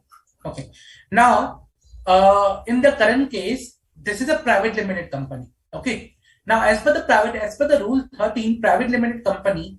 So for a private limited company, when it will be applicable, it will be applicable if either the turnover exceeds 200 crore, either the turnover exceeds 200 crore, or the outstanding of loans. Okay, the loan outstanding are more than the limit. The limit is 100 crore at any point during the year. Here the loan outstanding is 25 and 40 cr. During the year it is not given whether it exceeded or not. So we'll consider this only 25 and 40. That is 65, which is less than 100 cr. Turnover 186, again less than 200 cr, and hence it is not applicable. The paid up share capital limit was applicable to only unlisted public companies, not to the private companies. Clear? So here in the current case, it will not be applicable because it is a private limited company, and for a private limited company, only two conditions are there: turnover and outstanding deposit. I hope it is clear.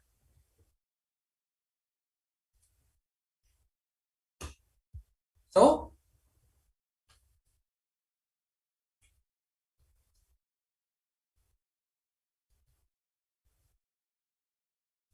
answer is not applicable. Simple.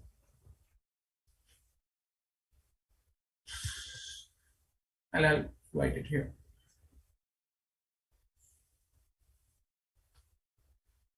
Okay. Now, if I change this question a bit, let's say I'll take up this question again. Okay. And I'll change a bit.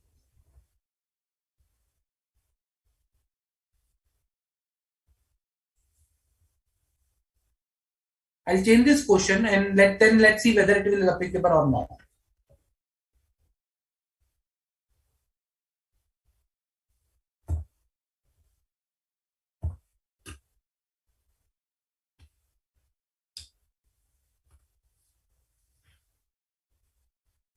ABC Private Limited is fully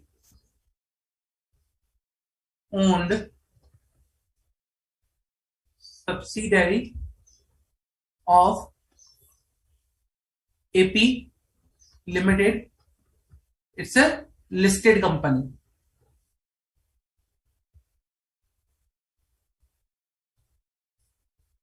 Okay. So ABC Private Limited is a fully owned subsidiary of a listed company, AP Limited. Now, you tell me whether the provisions will be up to Rule 13. As per Rule 13, whether they are required to carry have an appointed internal auditor or not.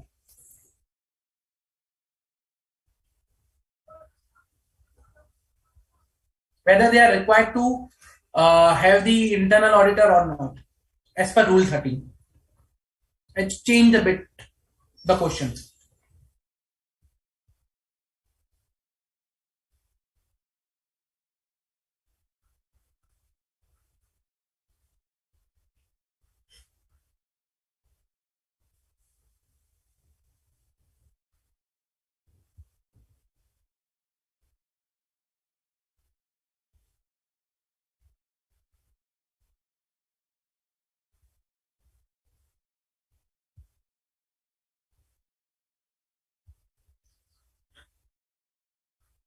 Come on, guys. Pretty much easy.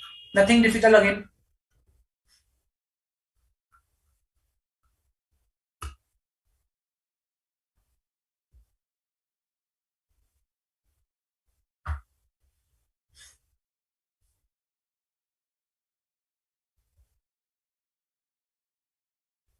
Absolutely correct, Sairam.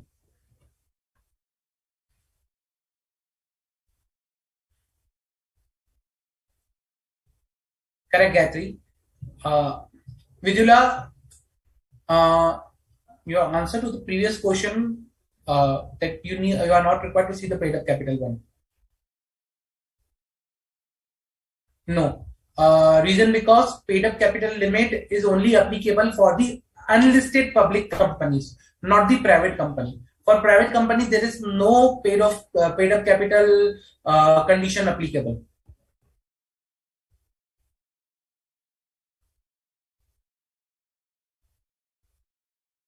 Absolutely correct, Catherine. Yes. So again, it will be not applicable. Reason because there is no mention of holding or subsidiary or something like that.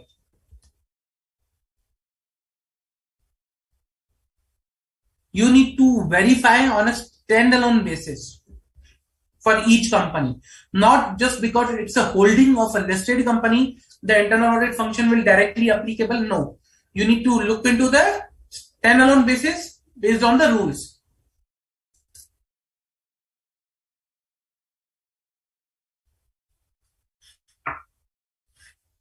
So see, Sairam, you just need to mention Rule 13. Okay, provide the Rule 13 that okay, as per the Rule 13, this is the requirement, and in the current case, still the loans turnover are below limit, and hence it is not applicable.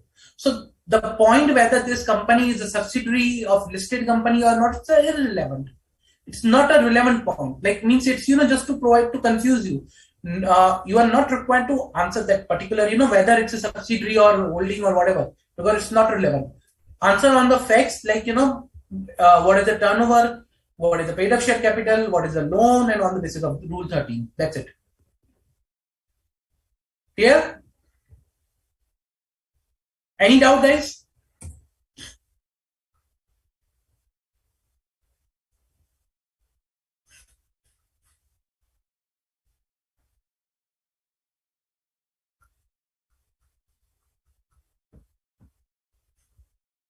Any doubt?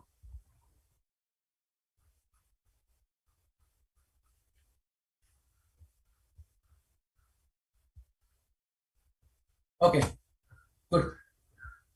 Now, so that was with respect to the application of Rule 13.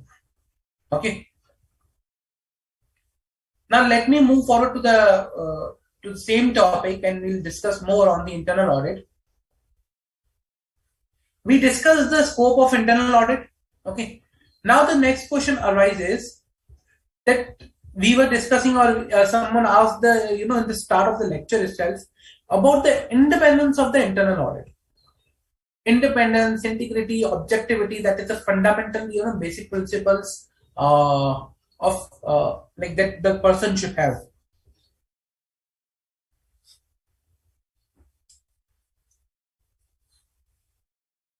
So independence,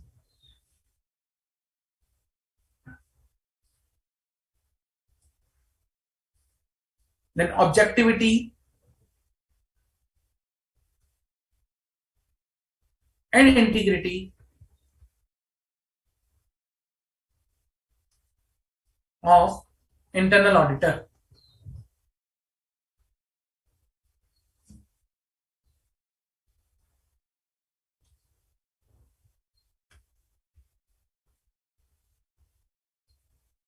Okay. Now, someone was asking in the start of the lecture itself, if the person is an employee of the organization, then how he can be independent and how independence can be established for the internal auditor. See, independence or these fundamental principles comes from organizational structure and how that to whom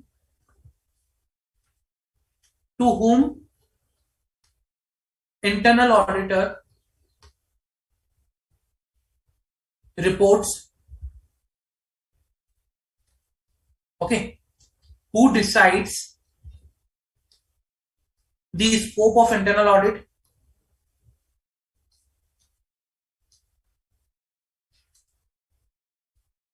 and to whom the internal auditor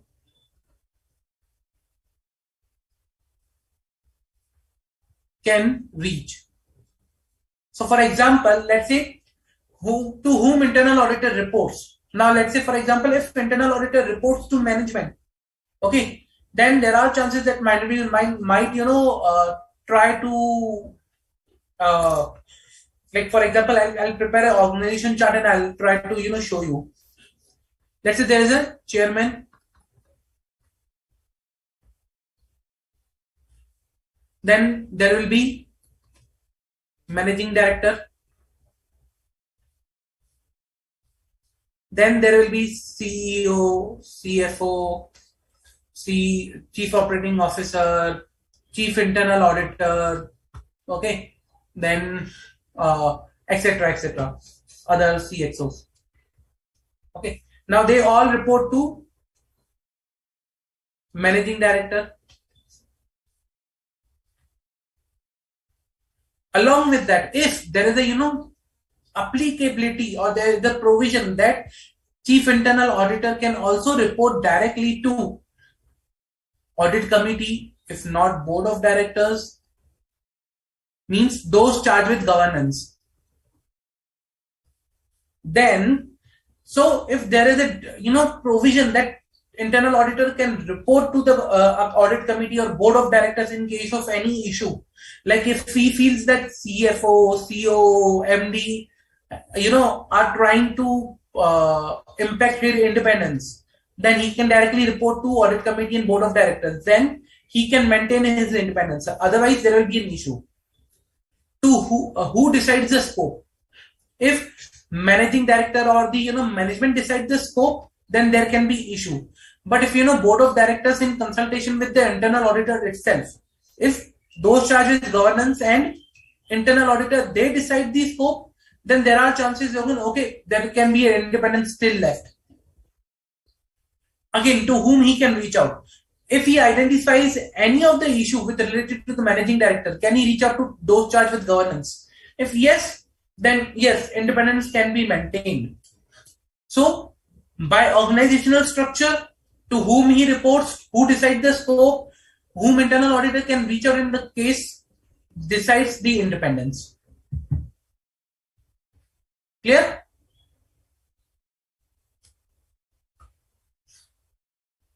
With respect to objectivity and integrity, Internal auditor needs to be, that's something they can manage by, they need to maintain their own. They needs to be honest, truthful, okay, and objective. That is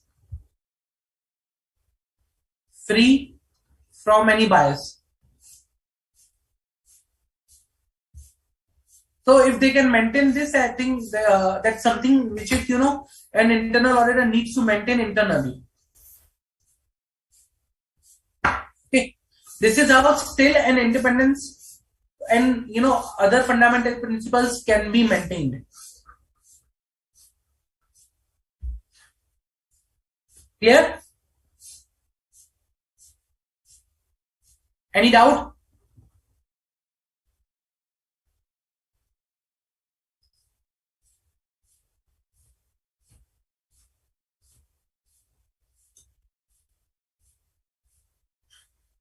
Okay.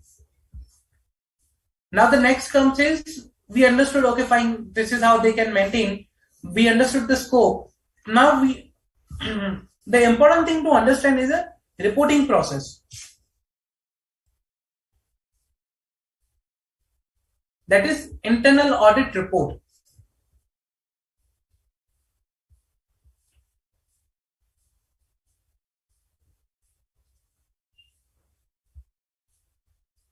Okay.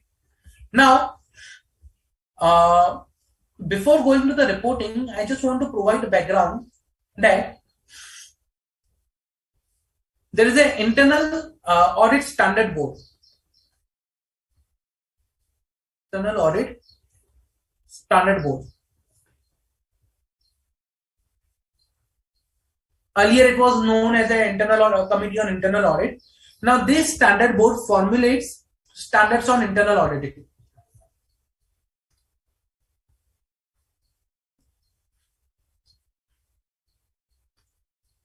Which are commonly known as SIA. Okay. This is a board established by institute. Okay. Now various guidance notes, technical guides, practice manuals are are provided by this particular board. This is a board constituted by ICI institute. Okay. Now, as a function of this board, they issue standards, and one of the standards that is, it reports with deals with the reporting, that is SIA 370.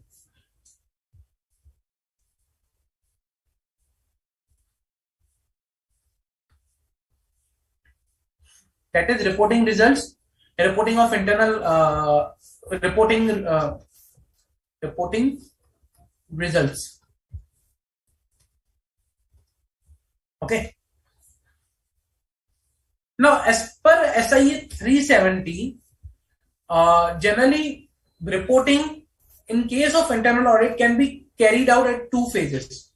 There can be two types of reporting.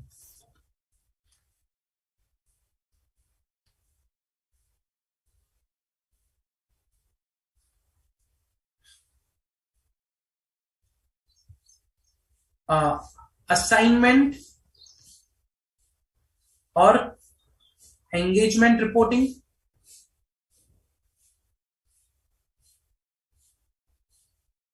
Second, periodic summary reporting.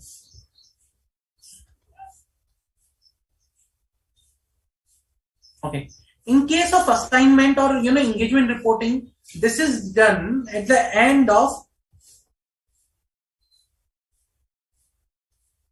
each assignment of internal audit. Once, let's say for example, internal audit was given an assignment to review the organizational structure. They reviewed, they performed the internal audit, and they issued the report. That's the assignment and engagement reporting.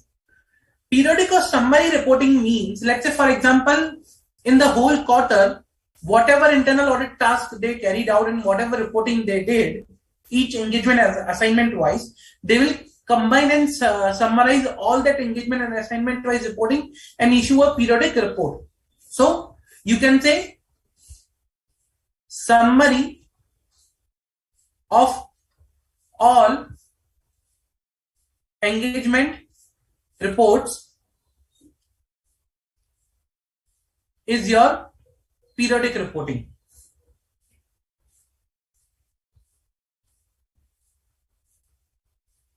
Okay. When you summarize all the engagements or assignments that have been carried during a particular period, the period can be a year, quarter, half yearly, whatever it can be. So during a particular period, whatever engagement you have carried, so if you summarize and prepare one report, summary report, that's the second type of report, a periodic basis.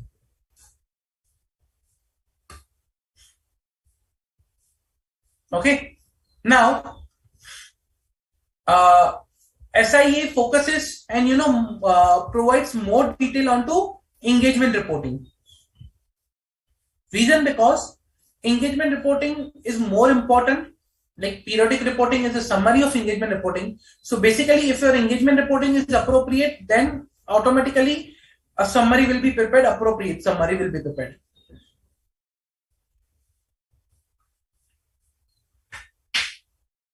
Now it is like what the format of the reporting. Like same way we have a SA 700. What are the things that are required to be included in the audit report? The contents.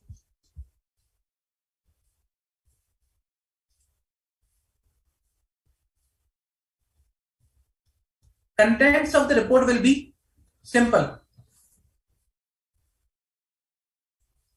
Basis of internal audit.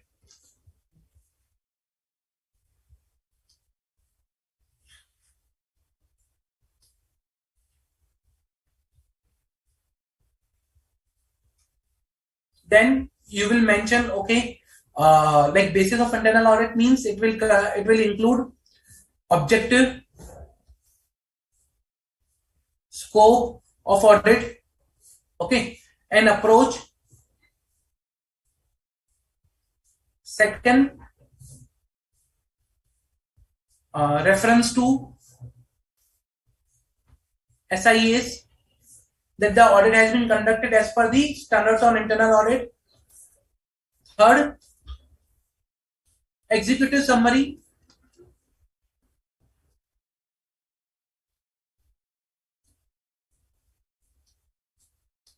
Okay, covering all important aspects and scope of assignment. Fourth, summary of corrective actions or observations. So you can say findings and observations. Along with that, finding and observations, you will have corrective actions required, which will include details of actions plus due dates, like till when you expect that action to be completed. Okay, and nature of assurance, like which can be derived from the observation, like how much assurance you can place on the controls or the processes that has been tested. Let's say, for example, I was testing onto the revenue process.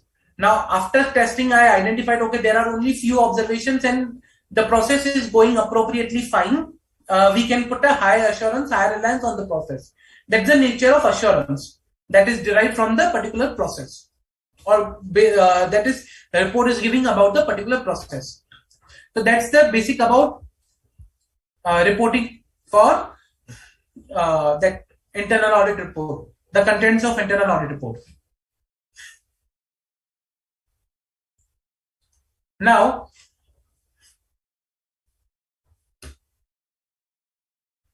internal audit does not stop only at reporting. So once I report, it does not stop over here. Okay.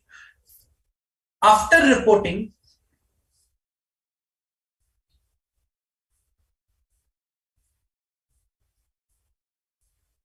follow-up is also required.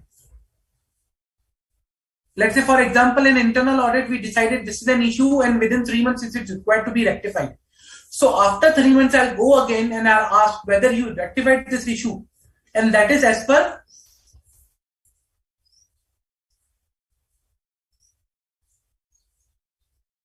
SIA 390, that is monitoring and reporting reporting of prior audit issues.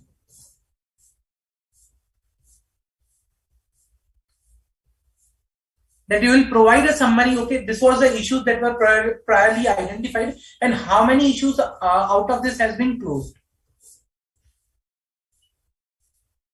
Okay, so follow-up is also necessary after reporting. Clear? Any doubt?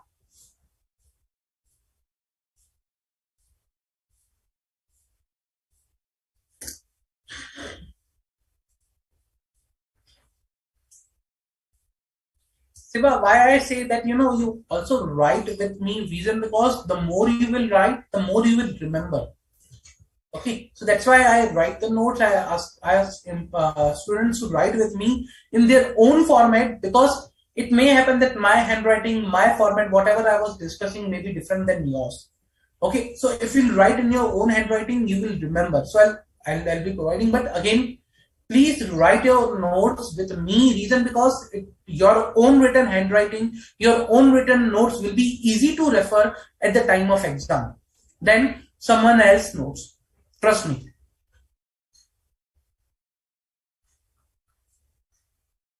Another question over here, it is, can statutory auditor or a tax auditor be an internal auditor? Answer is no. They both cannot be. Okay. We already discussed this particular thing when we were discussing, qualifications of the statutory auditor. And we also discussed when we were discussing the fiscal law that a tax auditor cannot be an internal auditor. So they both cannot be.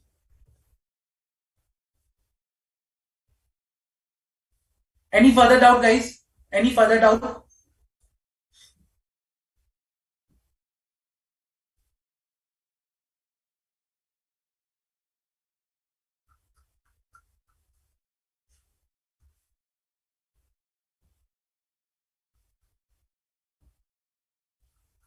Any further doubts?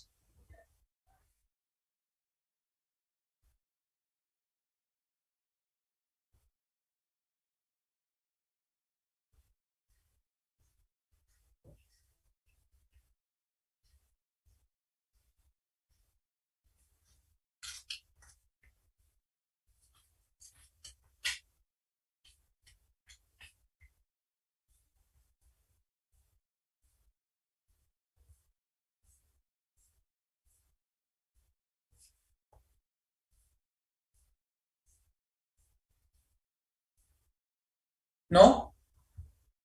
No doubts? Okay, let me move forward then. See, now, with respect to this particular thing, with respect to internal audit, there is one standard on auditing also, which talks about work performed using the work of an internal auditor. I'll provide the summary over here of that particular standard, and we'll discuss a bit about that particular thing, and then we'll discuss on this when we'll discuss that particular standard in the subsequent lecture.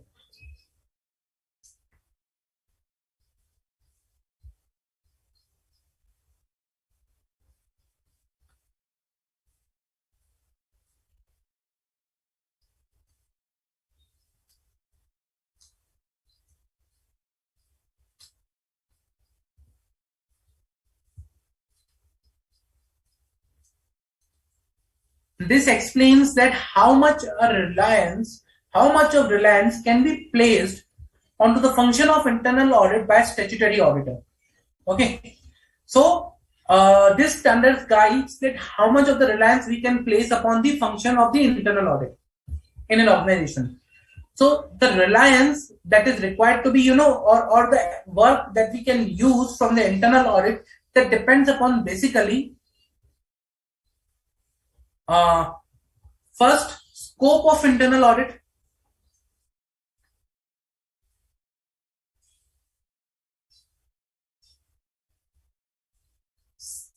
Okay, then once means when I say scope of internal audit, that means what controls they are monitoring, what areas they are testing, what activities they are reviewing. Okay, so scope of internal audit defines whether I can put reliance or not. Okay, then the next step, like whether the internal audit is independent. So you can say like for example, independence, objectivity, and integrity of internal audit function.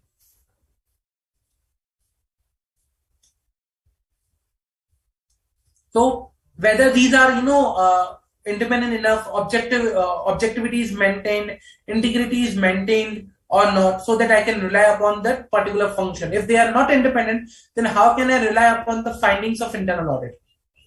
Okay. Then level of competence.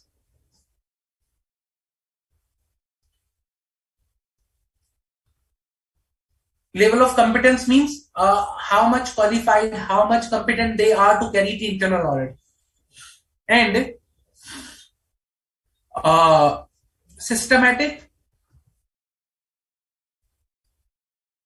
plus disciplined approach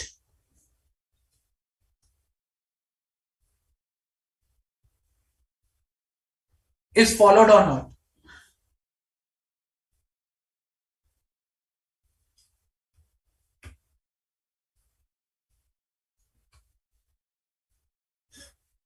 So if these areas, on the basis of these areas, I can determine whether I can rely upon the work of internal auditor or not. These factors determines whether statutory auditor can rely upon the work of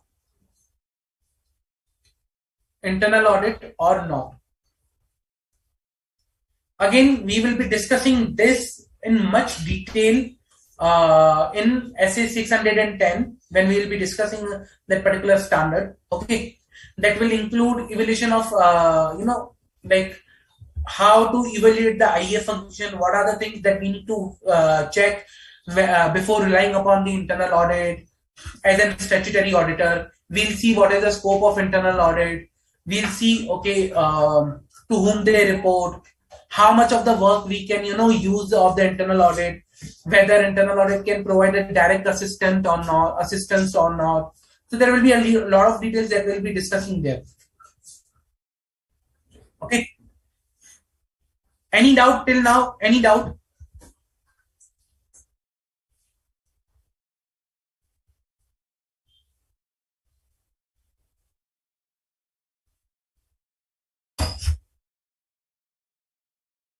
Any doubt, guys?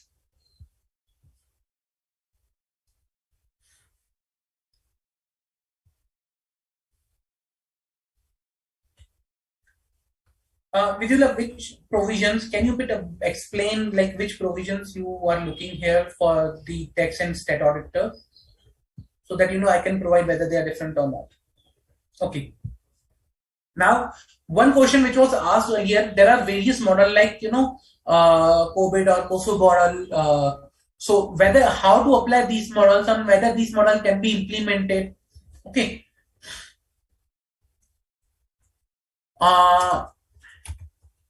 See, these models, yes, these models are there, agreed. Okay, and these models are applied in practical life also.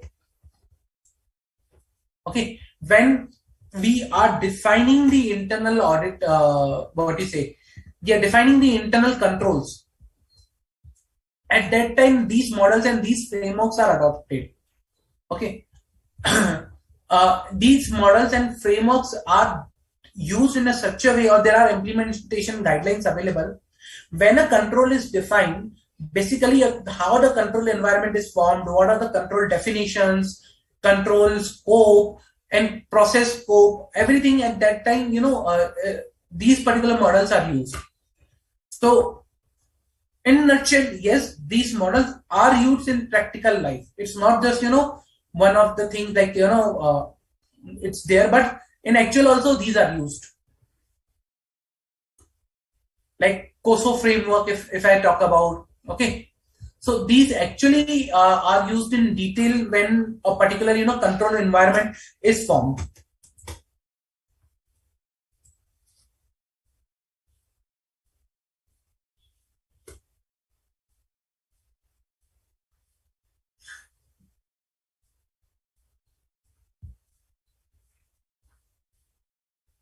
Any further doubt, guys? Vidula, Companies Act provision are applicable to statutory auditor. For tax auditor, the income tax provisions are applicable. Income tax Act provision, they are different.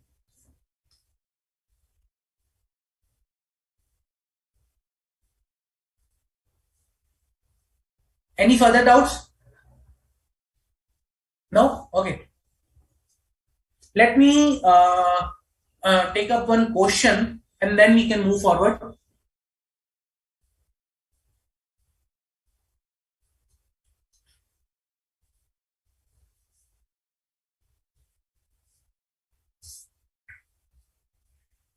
ABC Limited appointed Mr. A as an internal auditor for FY 2021. Before start of internal audit,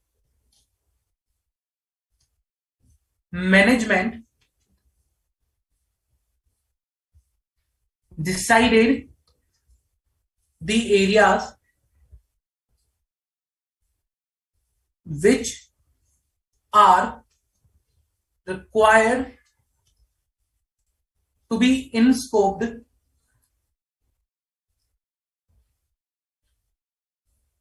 for internal audit. Okay, management decided the areas which are required to be in scope for internal audit. These areas then were communicated to internal auditor. Okay, once decided, these areas were communicated to internal auditor. Now,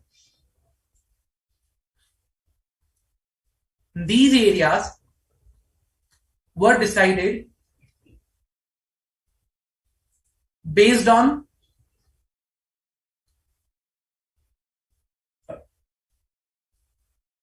the understanding of management. Okay, based on the understanding of management, and they were and this understanding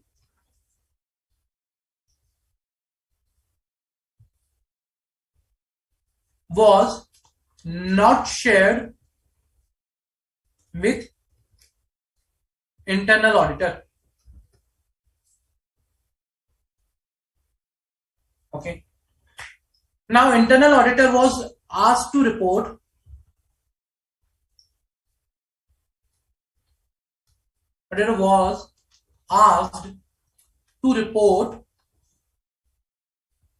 directly to management.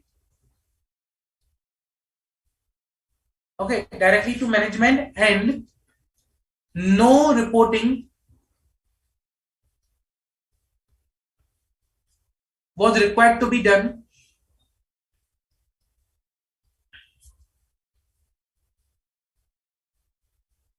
to either board of directors or audit committee or those charged with governance. It was decided that management will further report to board of directors or audit committee, okay, the areas from internal audit report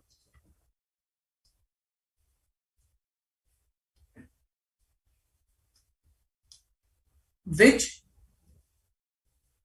appears critical to management. Means management will report those areas which they think are critical from the internal audit report. Internal audit will not report to board of director, audit committee, or those charges governance. Simple. Now the question is very much simple. Whether it can be said that internal audit function is independent. Simple. Now the question is whether the internal audit function can be said to be an independent function.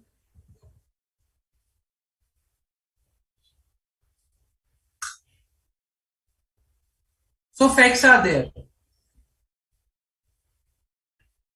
Okay, these are the facts of the cases. You tell me whether you will call this as an independent internal audit function or whether this is there are some issues.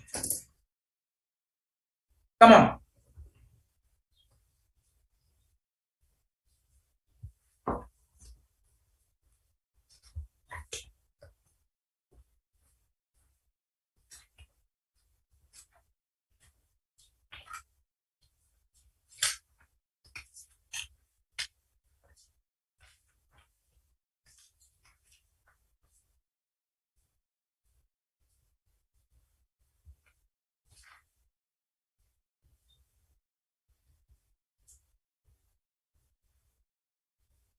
Come on, guys.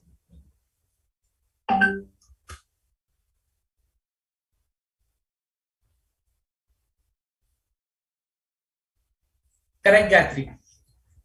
Correct, Kumar Mangalam. Correct. Absolutely correct.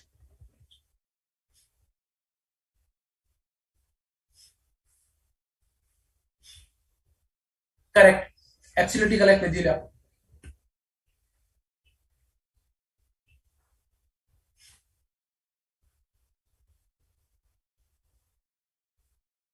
I want more answers. Come on, guys.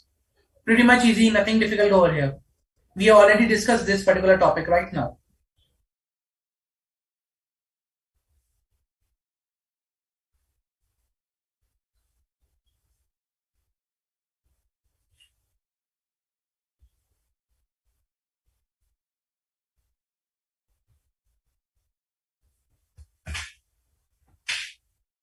Come on, guys. Pretty much easy, nothing difficult over here.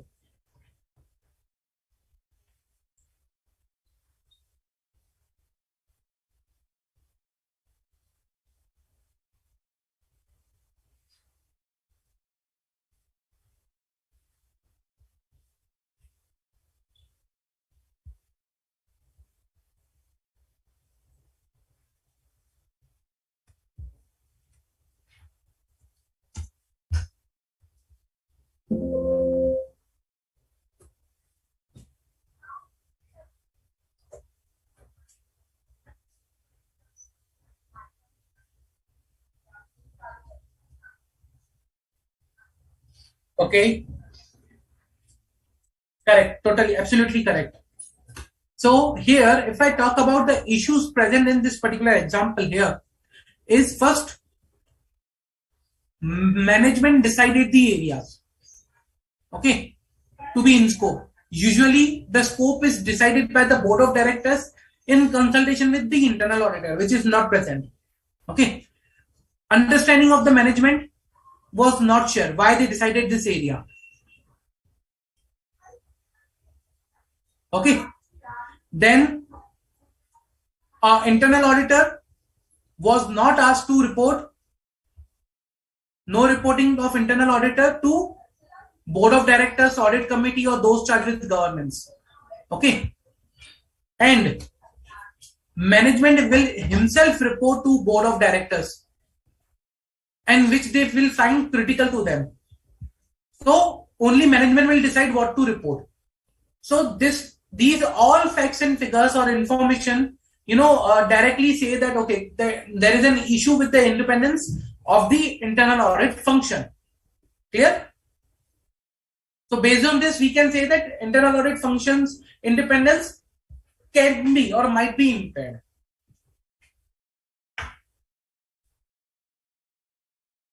Okay. I hope now you understood the topic. Good. Now, this was about the internal audit that we discussed as of now. Okay. SA 610, SIA 370, 390, then scope of internal audit.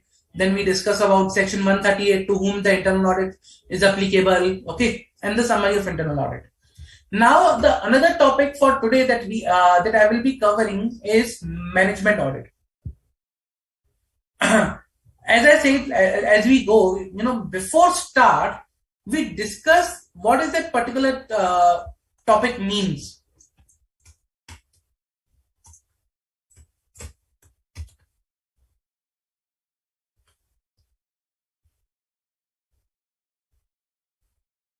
When I say management audit, what that it means? Okay, let's say.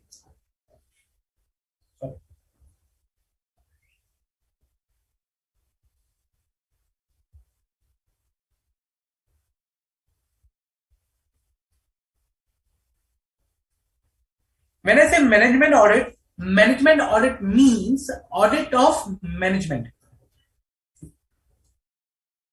So the term management here shows that it is an audit of management. Audit of management. Audit of management means here, when I say term management, what do you mean by management? The term management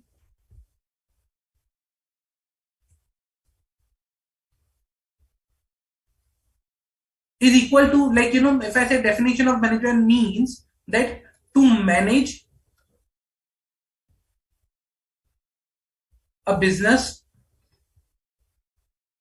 by decision making.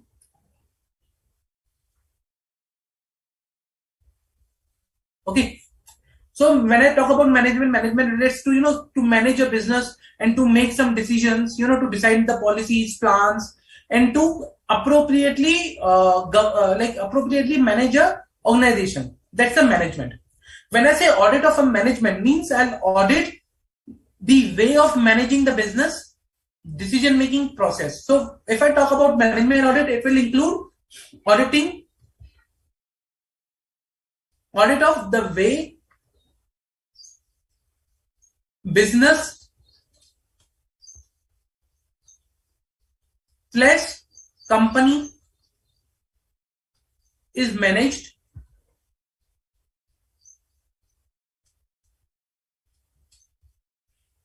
It will include audit of decision making. Okay. It will include audit of formulation of plans, policies, procedures. Okay. Or you can say goals. That's the management audit. Now, when I talk about this particular management audit, the concept here is, to understand how the business is managed, whether the business is being managed appropriately or not. That's the main, purpose of this particular audit, whether the decision making is done appropriately or not. It is, measuring the effectiveness and efficiency of the decision making. Now, when I say decision making can be on various, fronts, like decision making with respect to the formulation of plans, policies, procedures, decision making with respect to the delegation of authority, goals, let's say, for example, reporting, internal controls. So there are various areas where the decision making is involved. So when I talk about decision making, that will involve all those areas. Okay, that's a management audit I'm talking about. So that's it. You can say definition of the management audit basically, or you can say basic understanding of the management audit. Okay. Now the need of management audit. Why the management audit is required? Need. When the need of audit is to identify issues, to identify error, and to provide assurance. So need of audit is identification of errors, but this is not the prime motive. The prime motive is to provide assurance.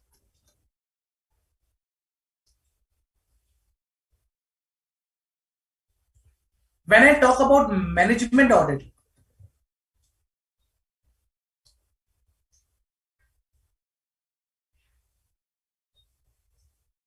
then the need of management audit is identification of errors, or you can say, detecting issues. Now it's the audit of management. So now the issues and errors, or you can say problems, I will be identifying in managerial deficiencies.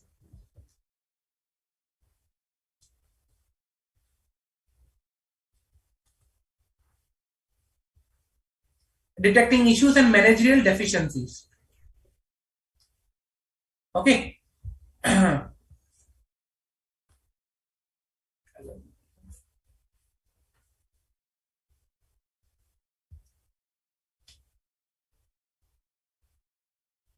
So the need will be to to detect issues and managerial deficiencies and to provide assurance. Now, earlier in audit, we used to provide assurance that financial statements are free from material misstatement and they give a true and fair view.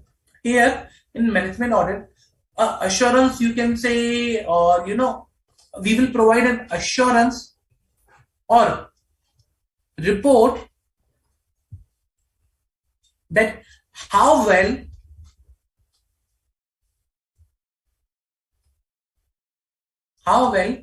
management accomplishes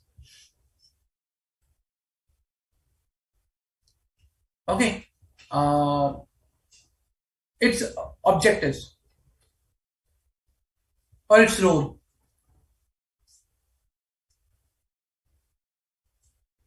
Means how efficient and effective they are in planning, in organizing. I will be commenting upon effectiveness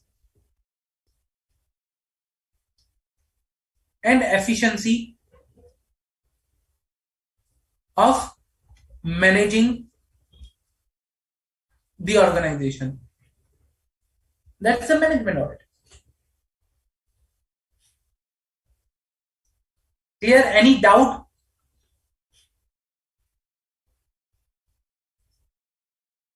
So that's the difference between, like on the same line, need of audit, need of management audit. They both run on the same line, same parallel. Clear? Any doubt till now? So we understood what is the management audit, the need of management audit, the basic of management audit.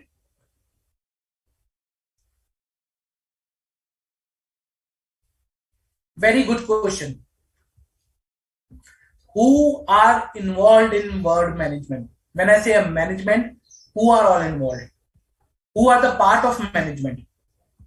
See, when I conduct a management audit, the like for example, the word management, okay, may be depending upon like for example, it will be dependent upon the type of organization, who are the managers of that particular type of organization. But when I say usually management, that includes the person who are managing the business. It can be a managing director, it can be board of directors, it can be chief financial officer, chief executive officers. So all these will be included in your term management. But again, that term management, or you can say the scope, who will be part of management, will depend upon the organizational and the scope of your audit. I hope I'm clear.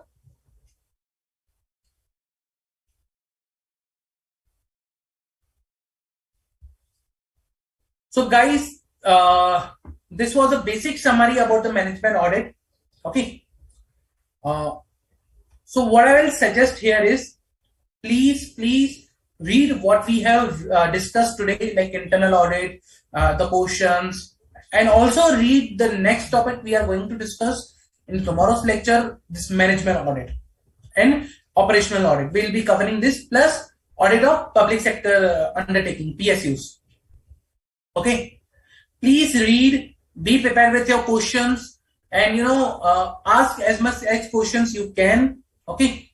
Number two, please provide your feedback. Reason because your feedback is very important to us, whether you are understanding or liking the lecture, whether it is you need something additional. So that's why it's very important for us to to get your understanding about the lectures, your feedback. Okay, I will be discussing this topic further in the next lecture. We'll be discussing in detail what is the scope, functions of management audit, to whom we report, and what are the things we look into a management audit in detail. Basically, the scope of management audit in detail. Okay, with practical questions. Okay, guys. So please provide your feedback, read, study, and ask questions as much as you can. Okay. So thank you, guys. Thank you for participating in today's lecture. We'll keep it till here and we'll discuss next further in the next lecture. Thank you. Thank you, guys.